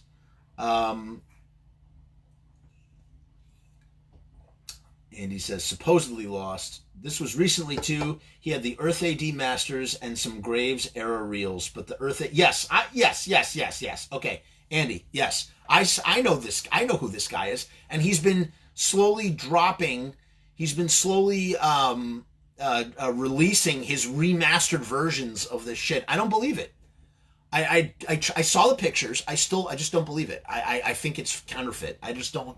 I've seen Night of the Living Dead. I've seen people say they have like these original negatives of Night of the Living Dead or whatever in like a box, and it's just a run-of-the-mill copy of Night of the Living Dead. I think that it I don't know. I don't believe it. I just don't think he would have it. I'm pretty sure the person who had the masters was although actually. That would explain why Earth AD has never been remastered. But has anything been remastered? The box set, was any of that stuff remastered? Earth AD has famously never been remastered, and we're stuck with those muddy-ass mixes. Maybe that would speak to that. Or it's simply because it was they were destroyed when Tom baked the tapes and digitized them. Who knows? And he says, yes, black and purple, 20 to 25 of them were made for Tesco V. Tesco V is a ginormous fucking or he was, not anymore.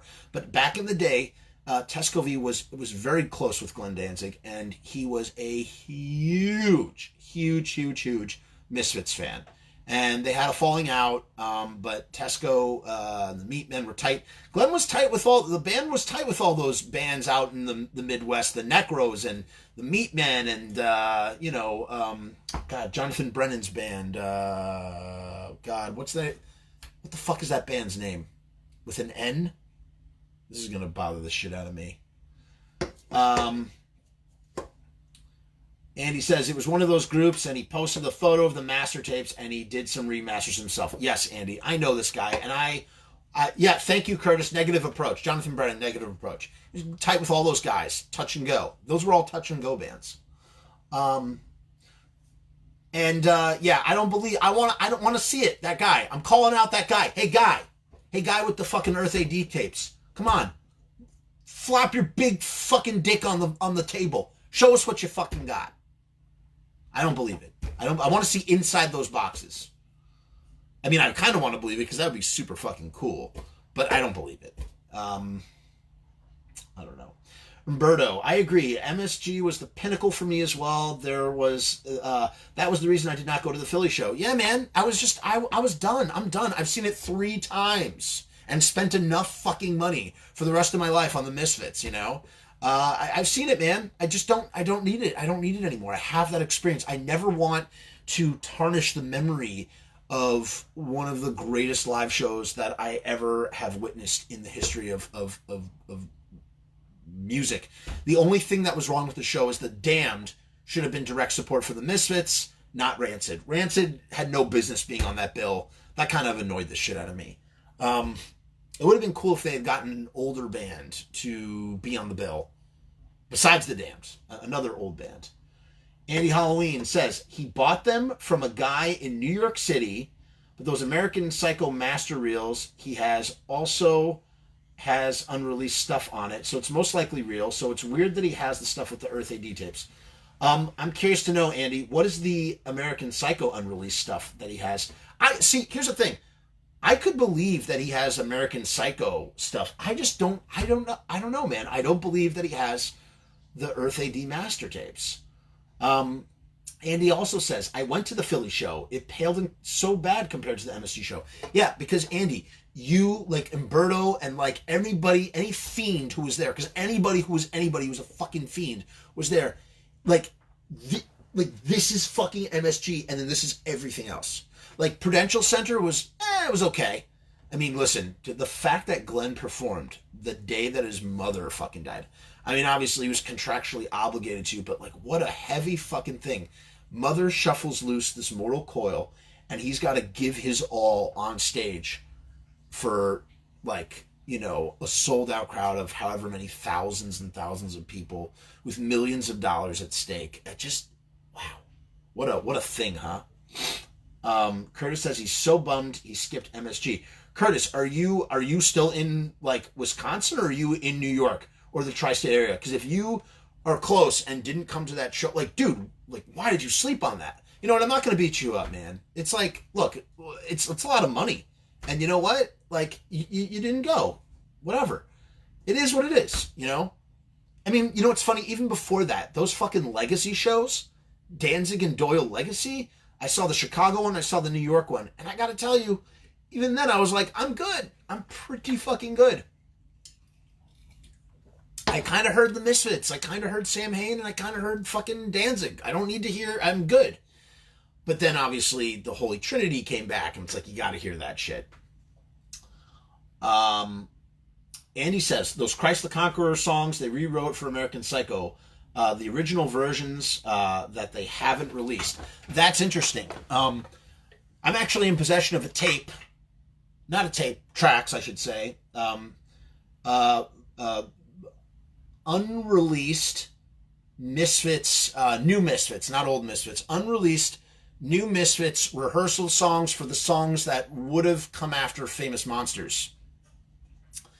And a long time ago, I was on tour with a horror punk band, and one of the members of that horror punk band was super cool enough to, just, I don't know, like an adjunct member, I would say, was really cool enough to just let me look through his computer, and he had some cool shit on there I also have Michael Graves singing for Son of Sam.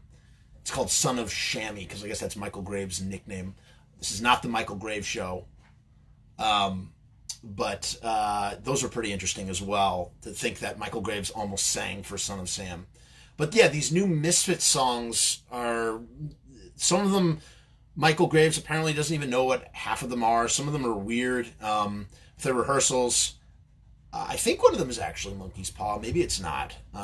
But yeah, there were these songs that were eventually, and then the other half of those songs, I am really not that big on the new Misfits personally, but I love that American Psycho album, is great.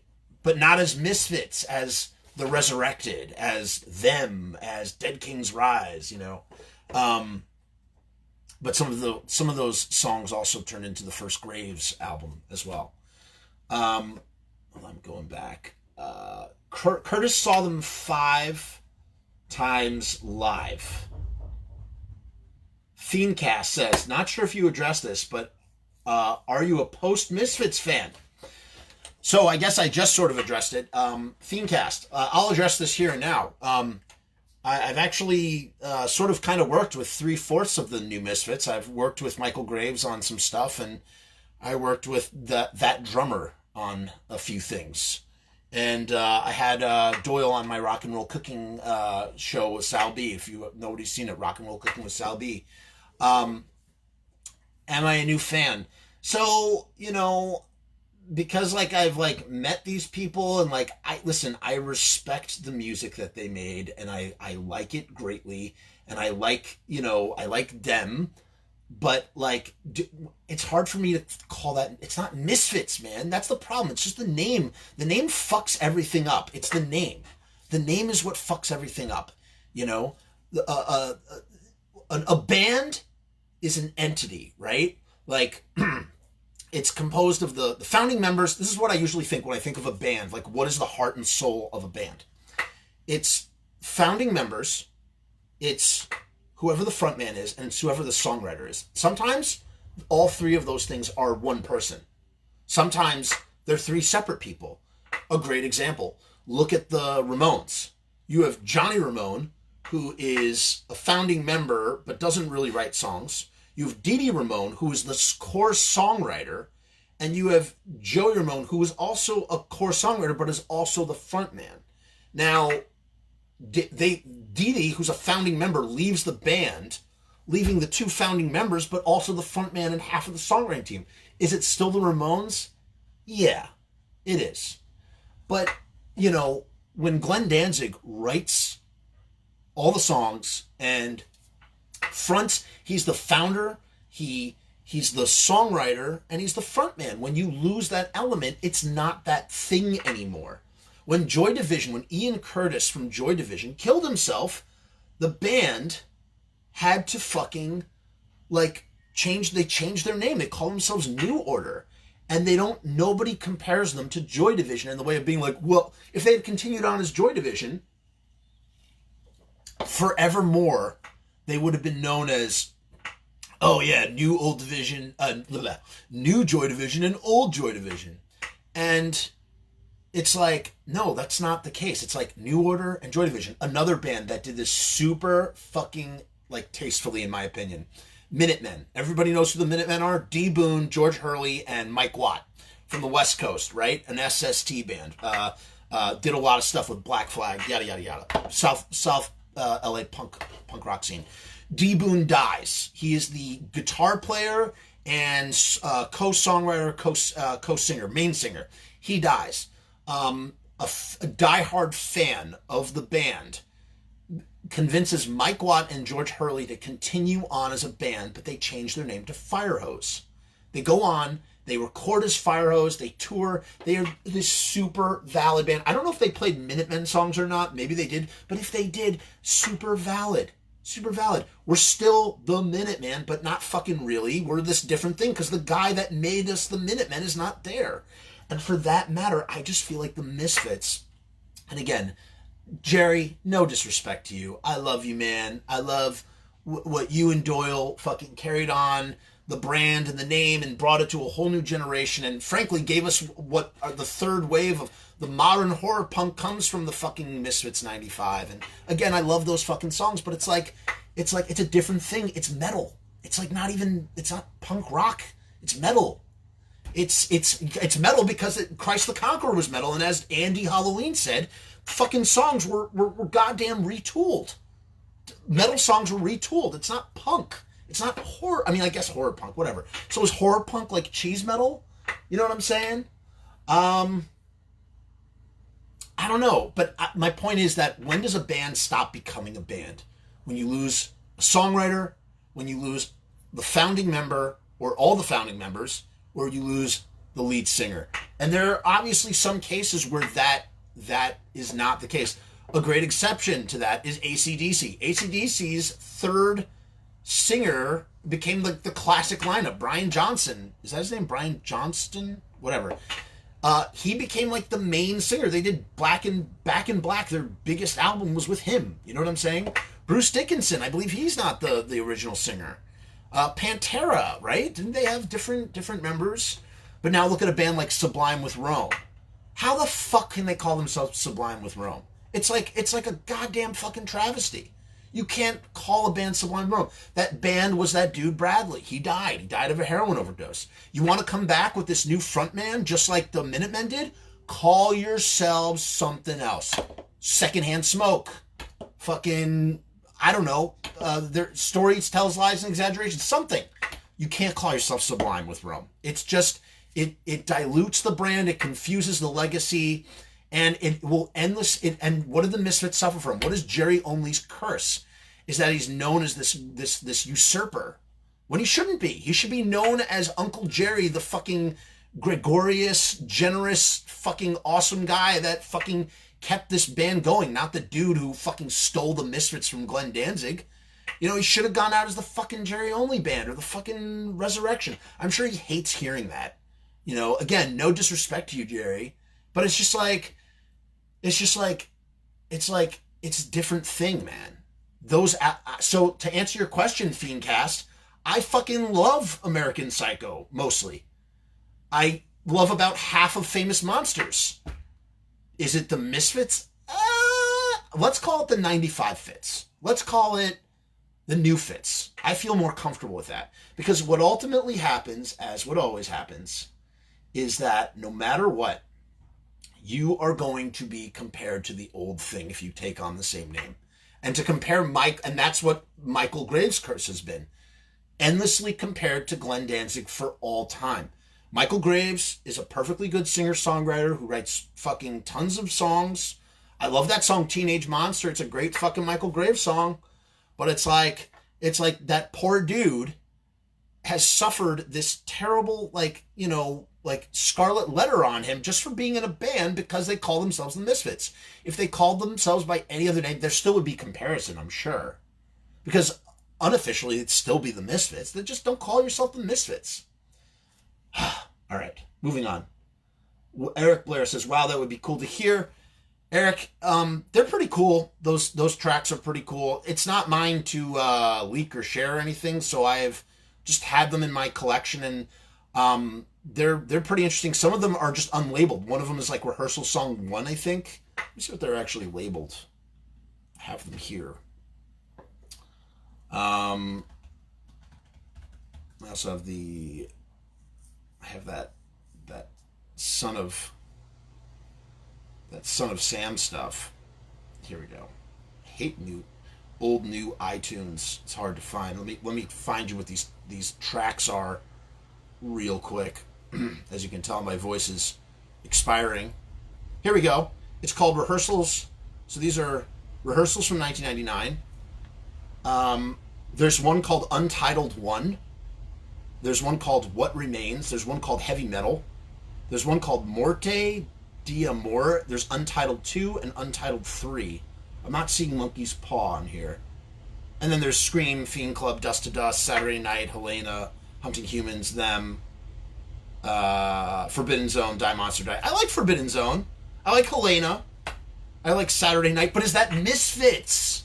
No, I don't think so. Helena's like a fucking heavy metal song, man. It's like Helena is like the Misfits' Stairway to Heaven, you know? I don't know. Curtis says, it's not Misfits, it would be okay with another name. Yeah, exactly. Jerry had a Ramon and Des from Black Flag and still called it Misfits. So weird. It just should have been Jerry and the Punk... Yes, I agree. Jerry and the Punk Rock All-Stars, man. Again, I totally agree. David Cass says, I'm wearing that shirt right now. David, I don't know what shirt you're referring to. Raphael says, I downloaded these Graves rehearsals some years ago. I think I still have them. It's incomplete, but there's Monkey's Paw and a song I don't remember, but it's an unreleased song. Oh, so maybe you have this. So maybe it is out there on the internet. Do you have a song, Raphael? Do you have a song called Morte D'Amore or What Remains or Untitled One? I'd be curious to know that. Curtis says, Jerry tried a new name after the Misfits, Christ the Conqueror. Yes, he did. And here's some Misfits. Here's some super trivia for you. Who is the only person in the world that has a Christ the Conqueror tattoo, and it also happens to be the first Christ the Conqueror tattoo? And the answer is fucking the Merp. The Merp, who drums for Sardonica and was almost a drummer for the original Misfits. I forget when, but he was getting married, and he was all set to go down to rehearsal to do Walk Among Us, maybe. And he chose marriage over the Misfits. He is the only dude in the world that has a Christ the Conqueror tattoo. If you go to the Rock and Roll Cooking page, I'll post it after this. I'll post it on the thing. If you go to the Rock and Roll Cooking page, I took a picture of his Christ the Conqueror tattoo. It's pretty funny. I have a lot of Christ the Conqueror behind-the-scenes photos that no one has ever seen from Rocky's personal collection. I have a lot of 95 Misfit photos that no one's ever seen. Some real interesting sort of stuff, and some stuff that from before they reformed in 95, when it was the Doyle Club, and it was still kind of Christ the Conqueror-y. Christ the Conqueror is just, it's just like, they're like, well, Glenn's all about evil, so let's be all about Christ, but let's call it with a K. Christ the Conqueror, March of the Megamites. Andy Halloween says, the main guy, whoever the main guy is, yeah, man, yes, Andy, I agree, but the main guy is going to be one of these three things. It's going to be the singer, or the main guy could be one of these three things in one person, or it could be three people. So it's a tricky sitch, and I think the Ramones are one of those interesting things. Look at Black Sabbath. They lose their lead singer, who doesn't write any of the songs, and they lose their drummer. So they lose a founding member and they lose the front man. But founding members and songwriters continue on with a new front man, Ronnie James Dio, and a succession of new frontmen, and are become less and less valid. But that second version of Black Sabbath, which I actually prefer, is a very valid version of Black Sabbath. And then later changes their name to Heaven and Hell, which I thought was very classy. We're going to be our own thing, separate, because Ozzy is such a big part of Black Sabbath, so we're going to be Heaven and Hell. And that is a show, Curtis, that I deeply resent not seeing live when I had a chance to. Curtis says, please no more Graves talk. We're done. We're done with Graves. Getting a stomachache. Pete Murder's in the house. Pete, are you there? Pete Murder is in Sardonica with Sal, or was. I don't know if he still is. Pete, I haven't seen you in years, man. I hope you're well, buddy. Pete has probably been on more episodes of Rock and Roll Cooking than anybody besides Sal. Andy says, and for the Misfits, it's Glenn. He wrote all the songs. He came up with the name. Right. Yeah, man. I mean, Glenn, it's not Misfits without Glenn. But I would say it's not Misfits without Glenn and Jerry, guys. Why does it have to be, Night of the Hunter? Night of the Hunter, he's got love and hate, and he's telling the song, you need love, Jerry, and you need hate, Glenn. You need them both. It's like they both make up the Misfits. As I said in that last episode, everything that Jerry was doing on that stage, all of the backing vocals, he was, thickening up the vocals for Glenn. Everything he did added that Misfits dimension. It's not just Danzig and Doyle doing Misfits songs, man. It's, you throw Jerry in there, and it's like it's just a whole new fucking paradigm that needs to be experienced. Pete says, good to see you. Yeah, Pete Murder, man. Pete Murder. Good to see you, Pete. Eric Blair says, Morte Delamore became a Graves tune, I think. Interesting. Well, this is an early version of that song with the Misfits. Yes, the Merp. How is the Merp, Pete? Do you know what his whereabouts are? Is he doing okay? If you see him, you tell him I say hello. I kind of feel sorry for the Merp, but not really. Um, Pete says he's the best drummer he ever played with.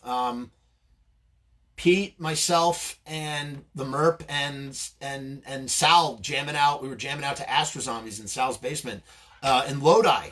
And down the street from the Kayaffa house where the Misfits used to practice.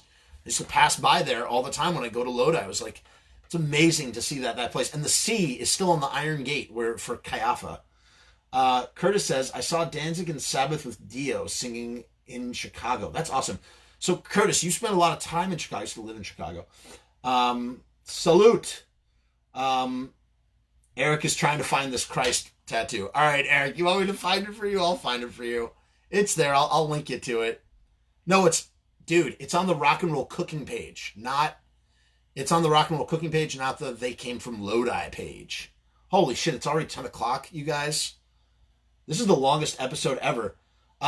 Pete says, we recorded a great version of Touch Me. Yes, I remember when you did that. I remember when that happened, dude. That was God, what was that? That was like 2012 maybe. I didn't realize it was Merp and Sal B as well. Yeah, it was a great cover.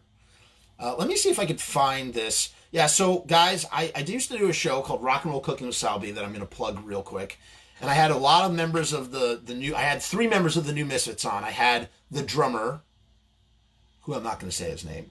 And you can't find that episode anywhere because of that drummer. I had Doyle, and I had Michael Graves.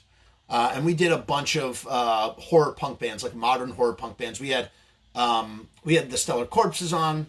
We had Blitzkid, of course. We had Cancer Slug. We had Nimvind. We were going to have Mr. Monster. That didn't work out, unfortunately. We had the Jasons were our final episode. We had the metal band. What the fuck were their name? Whiplash. Whiplash was on Rock and Roll Cooking. Trying to think who else popped in there. I think that's most of them. We had a band, Cinema. They're a great band. Let me see if I can. Here's the playlist for all the episodes that remain. You're not going to be able to see the Blitzkid one, and you're not going to be able to see no Blitzkid and no Misfits drummer. Let's just call him the Misfits drummer. Dude, do I not have a playlist for Rock and Roll Cooking with Sal B? All right, I can't find it, but if you go here, there it is, guys. Just go to my page. Subscribe if you haven't. Whoa, it did it as Rock and Roll Cooking with Sal B. That's so funny. I miss doing that show, but it was like a lot of fucking work, man. It was so much work. Oh, that's right, Pete. We did Independence. Yes, Independence is a great episode. Oh my god. All right, Evil Tequila. They got drunk at Ghouls Night Out. Good. Yeah, that's great. Now I'm trying to find the episodes. And Looney Tunes, right? Looney Tunes was like a Alice Cooper tribute band. That was Sal's idea. I was not really down with that. But that guy, Dino Sex or whatever, he's a funny guy. He's a funny guy, I'll give him that. Hold on, here, I'm sharing. So this is the Jason. I thought the Jasons were so funny. If you don't know who the Jasons are, here, I'm posting the episode in the links in the comments. By the way, if you have not done, anybody who's new, I don't have a virtual tip jar. Not saying that I do this for compensation or anything, but I have a Google AdSense account on my website, and if you go to my website, which is in the comments, and you click on some ads, I get some pennies. It's nice, especially in these COVID-19 days where everything's so uncertain. So if you're enjoying this content and you want to throw me a couple pennies and without costing you a couple pennies, go over to my website and take care of that. Eric Blair says the Jasons are the nicest assholes around. They are, man. I love the Jasons. I had such a good time with them. They are a hardworking fucking band. I respect them and I appreciate what their gimmick and what they do. And they're just the nice, polite fucking people. Just salt of the earth guys. And the bass player, can I say his name? Jason 3D, right? I don't want to give away his I don't want to give away his identity. Jason 3D is a huge Meatloaf fan like myself, so that's really cool. I'm trying to find all these episodes, guys, so I can put them in the links. Yes, Pete, that was at Dingbats for the Ghouls Night Out. It was crazy. That was a crazy day. I worked my fucking butt off that day. That was a hard fucking day because I was filming for this other horror punk documentary. I also wanted to make sure that I did a rock and roll cooking episode. It was nuts, man. It was a nutty time. It's not letting me go find the rest of my episodes. So here's the Evil Tequila one. This is with Evil Presley and Willie B and whoever they had at the time. And I think there's a cameo from, I think Pete, you might be in that episode, and I think that drummer from the Misfits is in that episode. All right, this is Cinema. They're really fucking great too. Check them out. This is the Stellar Corpses, who I believe have had some drama recently. There's a new version of that band. Here's a personal favorite of mine. I am a diehard Nimvind fan. If you don't know who Nimvind is, you better fucking recognize. Nimvind is, it's a band and it's a dude. Is Chris. He used to be in a band called Mr. Underhill. If I had to describe his style, he is basically singing. He's writing and singing David Bowie songs he's writing and singing Christian death songs like they're David Bowie songs. That's kind of how I would describe Nimvind a little bit. He is one of my favorite artists. I super respect that guy. Go follow him. Go check him out. I just posted his episode. It's great. Let me hold on. I'm scrolling back up in these comments for a minute. Fiendcast says, those are great episodes. The one with Cancer Slug was awesome. Thank you. Yeah, the Cancer Slug one is a funny episode. That was, so on that day that I shot the Cancer Slug episode was when Alex Story and I did a interview for this documentary. This They Came From Lodi documentary. He did his interview about the Misfits, the old Misfits. And we did the rock and roll cooking, and that's where we made that Cancer Slug banner. And that episode has become like this meme in that Cancer Slug, even a smaller niche of the niche of the niche.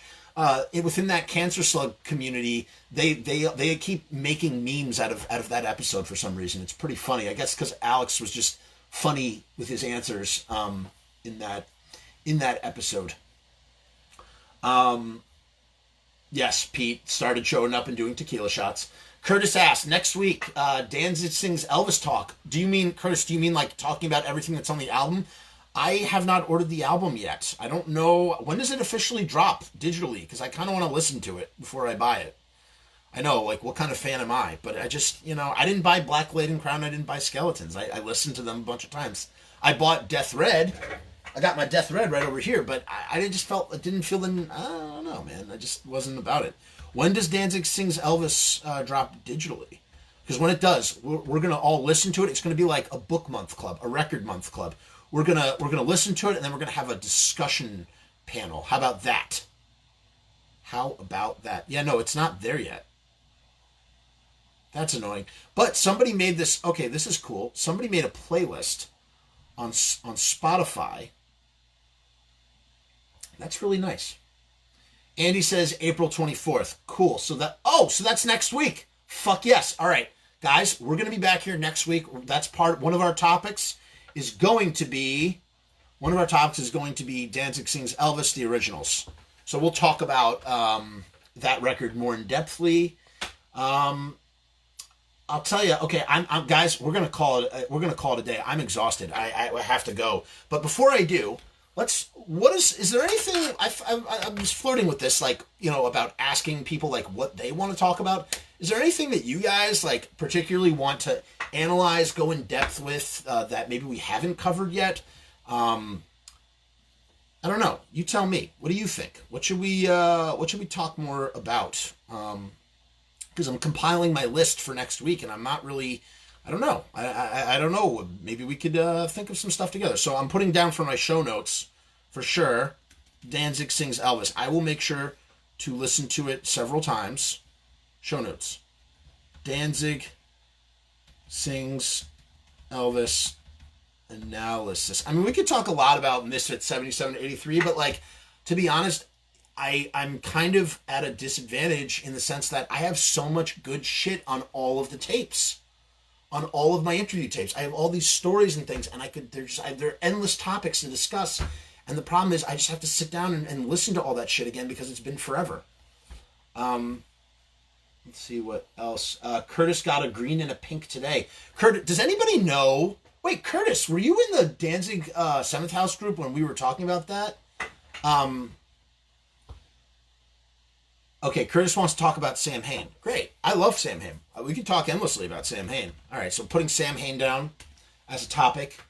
Does anybody know how many, Andy, maybe you know if you're still there, Andy, how many copies of pink and green were pressed up? Because I got to tell you, my red, Death Red, apparently goes for $100 now. I had no idea. They only pressed 1,000. So, I mean, that's a good investment. Not that I think I would ever sell it, but it's still nice to own something that's valuable.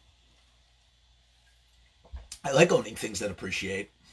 I bought, what else did I buy that went up in value?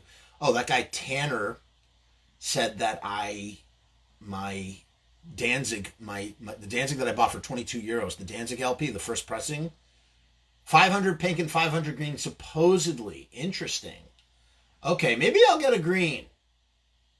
If that's the case. So that way I could own it. That way I'll support. I don't know though. If it sounds like the way it sounds like on, if the songs sound like they sound on Skeletons and Black Lady and Crown, to bookmark this whole conversation and bring it around to what we initially talked about, I don't know if I need to own that in my life. Like, listen to it on Spotify. Don't know if I need to own it. If it was Lucifuge, I would own the shit out of a Lucifuge. I would own the shit out of a Danzig 3, but I do own Danzig 3 actually on CD. Someone just gave it to me on CD. I wonder if that goes for anything. It's in really poor condition. Not that I would sell it.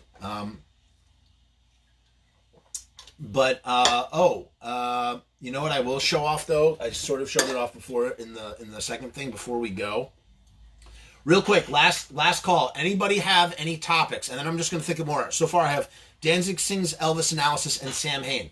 This is you guys let me know what you want to talk about. Oh, should we talk about, I know what maybe we'll talk about.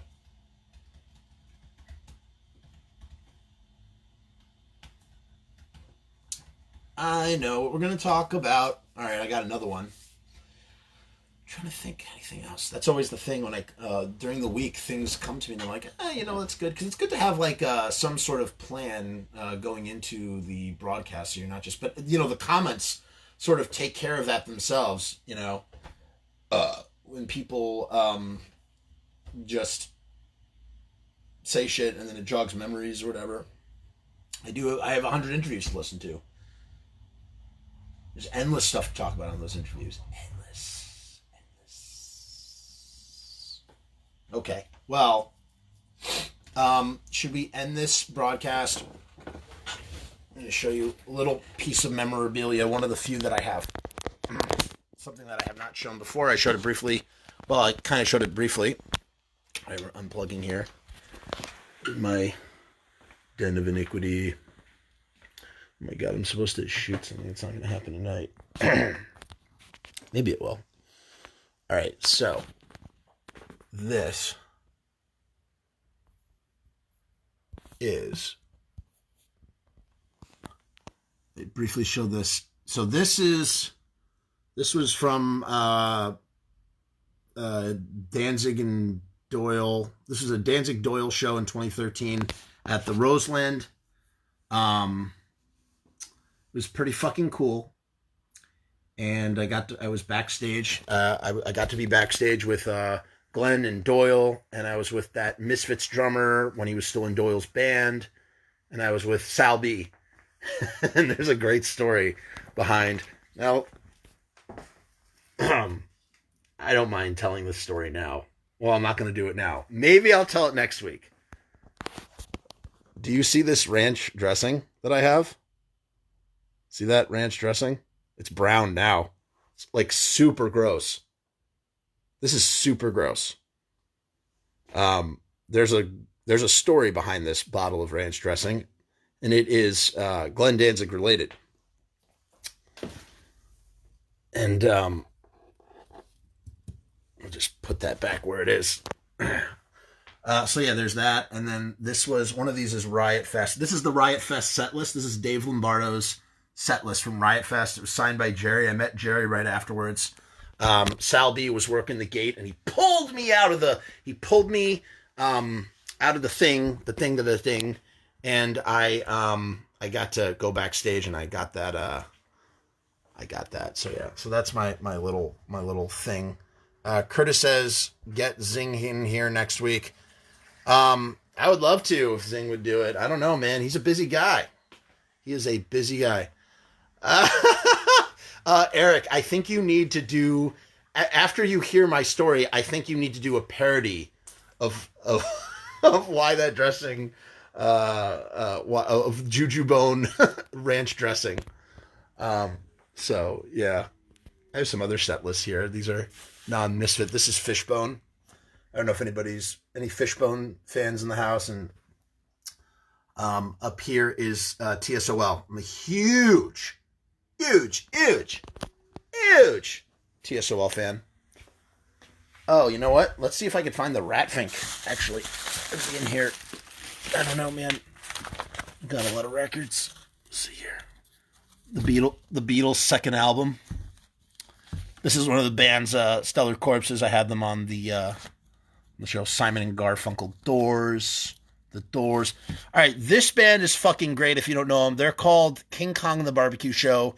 Check them the fuck out. They are so awesome. Let It Be. Best Coast, great. This is super rare. This is only, actually it's not super rare. There's 10,000 of them, but it's like this record thing. Chubby Checker.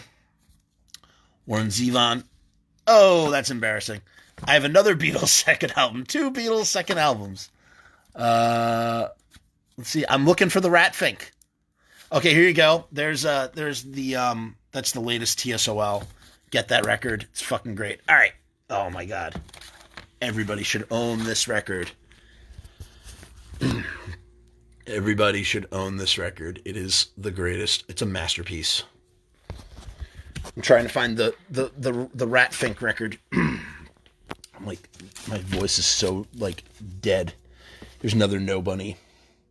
He's the best. This band is fucking amazing. Dark Thoughts. Holy shit.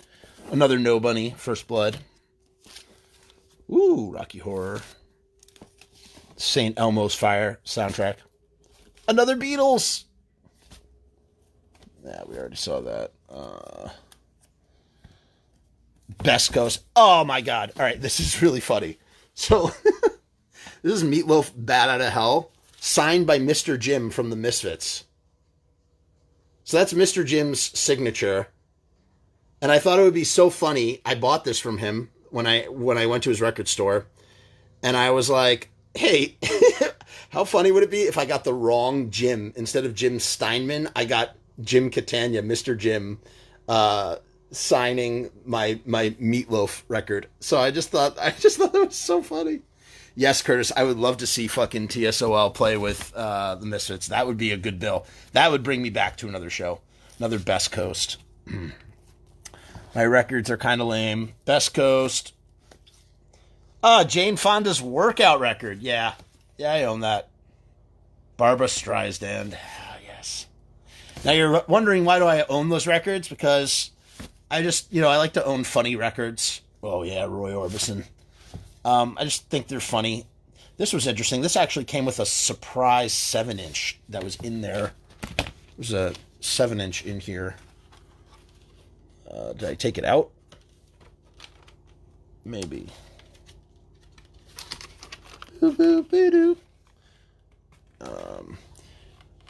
Eric, you're down with Best Coast? It's fucking great. Best Coast is so great. Dio. There you go. There's some metal. Bouncing Souls. Police. Baba Muktananda. Oh my god, how fucking cool is this, right? Fucking Tina motherfucking Turner singing We Don't Need Another Hero, a 12-inch single. That's gotten some play a bunch of times. Don McLean, American Pie. Janis Joplin. I know this is like so stupid. Santana. But if I don't do this, then I'm not going to find it, just because it'll be a needle in the haystack. Captain Fantastic. You know, I've never listened to this. I really should. I got that for free. I got a lot of these records for free. Bob Weir. Bob Weir. Monkeys. Carmen. Psychedelic Furs. Grateful Dead. Working Man's Dead. Psychedelic Furs. Clapton Sucks. Shining. Roy Orbison. I got a couple Roys in there. Trying to find Cowboy Junkies. Eagles. Oh my god. This is one of the greatest collections of Beach Boys ever.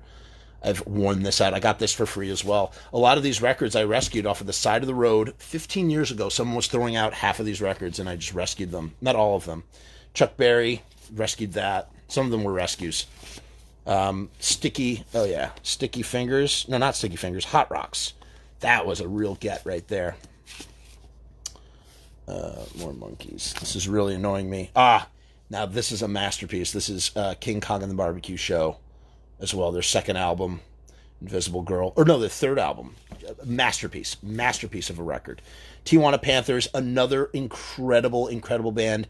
Seek them out. Listen to Creature, their song Creature. I'm just a creature of the night. Who is this? Jefferson Airplane. Oh man, we're getting to the end here. I'm like starting to sweat the romantics. Here it is. Ta-da! My Son the Nut. I bought this because it has... Wait, yeah, he does do Hello Mutta, Hello Fada. Wait a minute. What the fuck? Where is it? I swear to God. Oh, man, maybe it's on the 7-inch. No, there it is. Ratfink. See, it's Ragmop with 1G. Eric Blair, do I know the Dahmers? Are you out of your fucking mind? I love the Dahmers. The Dahmers are like the horror version of J Retard. They're basically, they're the horror version of J Retard. They are fucking phenomenal. I love the Dahmers. Love them. Okay. Guys, I'm so like blown away that there's 13 people watching this like almost 3.5 years later. 3.5 hours later. I am like dead. Like tired, dead from talking, as you can hear. If anybody else has an idea for... Oh, this is cool. You guys will appreciate this. So I'm going to show you this. This is my like Chuck Biscuits. This is my Monster cereal collection. Yes. Yeah, baby. I collect, I really love, like cereal box art. So I like collect different limited edition, like stuff. Where's the, this one's one of my favorites. Look at that. Sugar cookie flavored Pebbles, man. Oh, was that a good cereal? Yeah, so I collect those, and these are stuffed. Obviously, the cereal would be bad otherwise. And what was I about to say about something? One last thing I was going to say. I don't remember. All right, I guess that's it.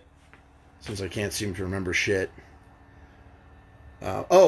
Now I remember what I was going to say. Guys, once again, if you enjoyed yourself, please go to my website, click a couple ads. Doesn't cost you a dime. Google, throw me a couple pennies. Share this stream. Tune in next week. If you come up with an idea for a topic for next week, write it on the wall for the page, or no quisp, Curtis, no quisp. Or just send me an inbox message, or write it here in the comments, okay? Guys, have a great Saturday night. I will do the same. Goodbye.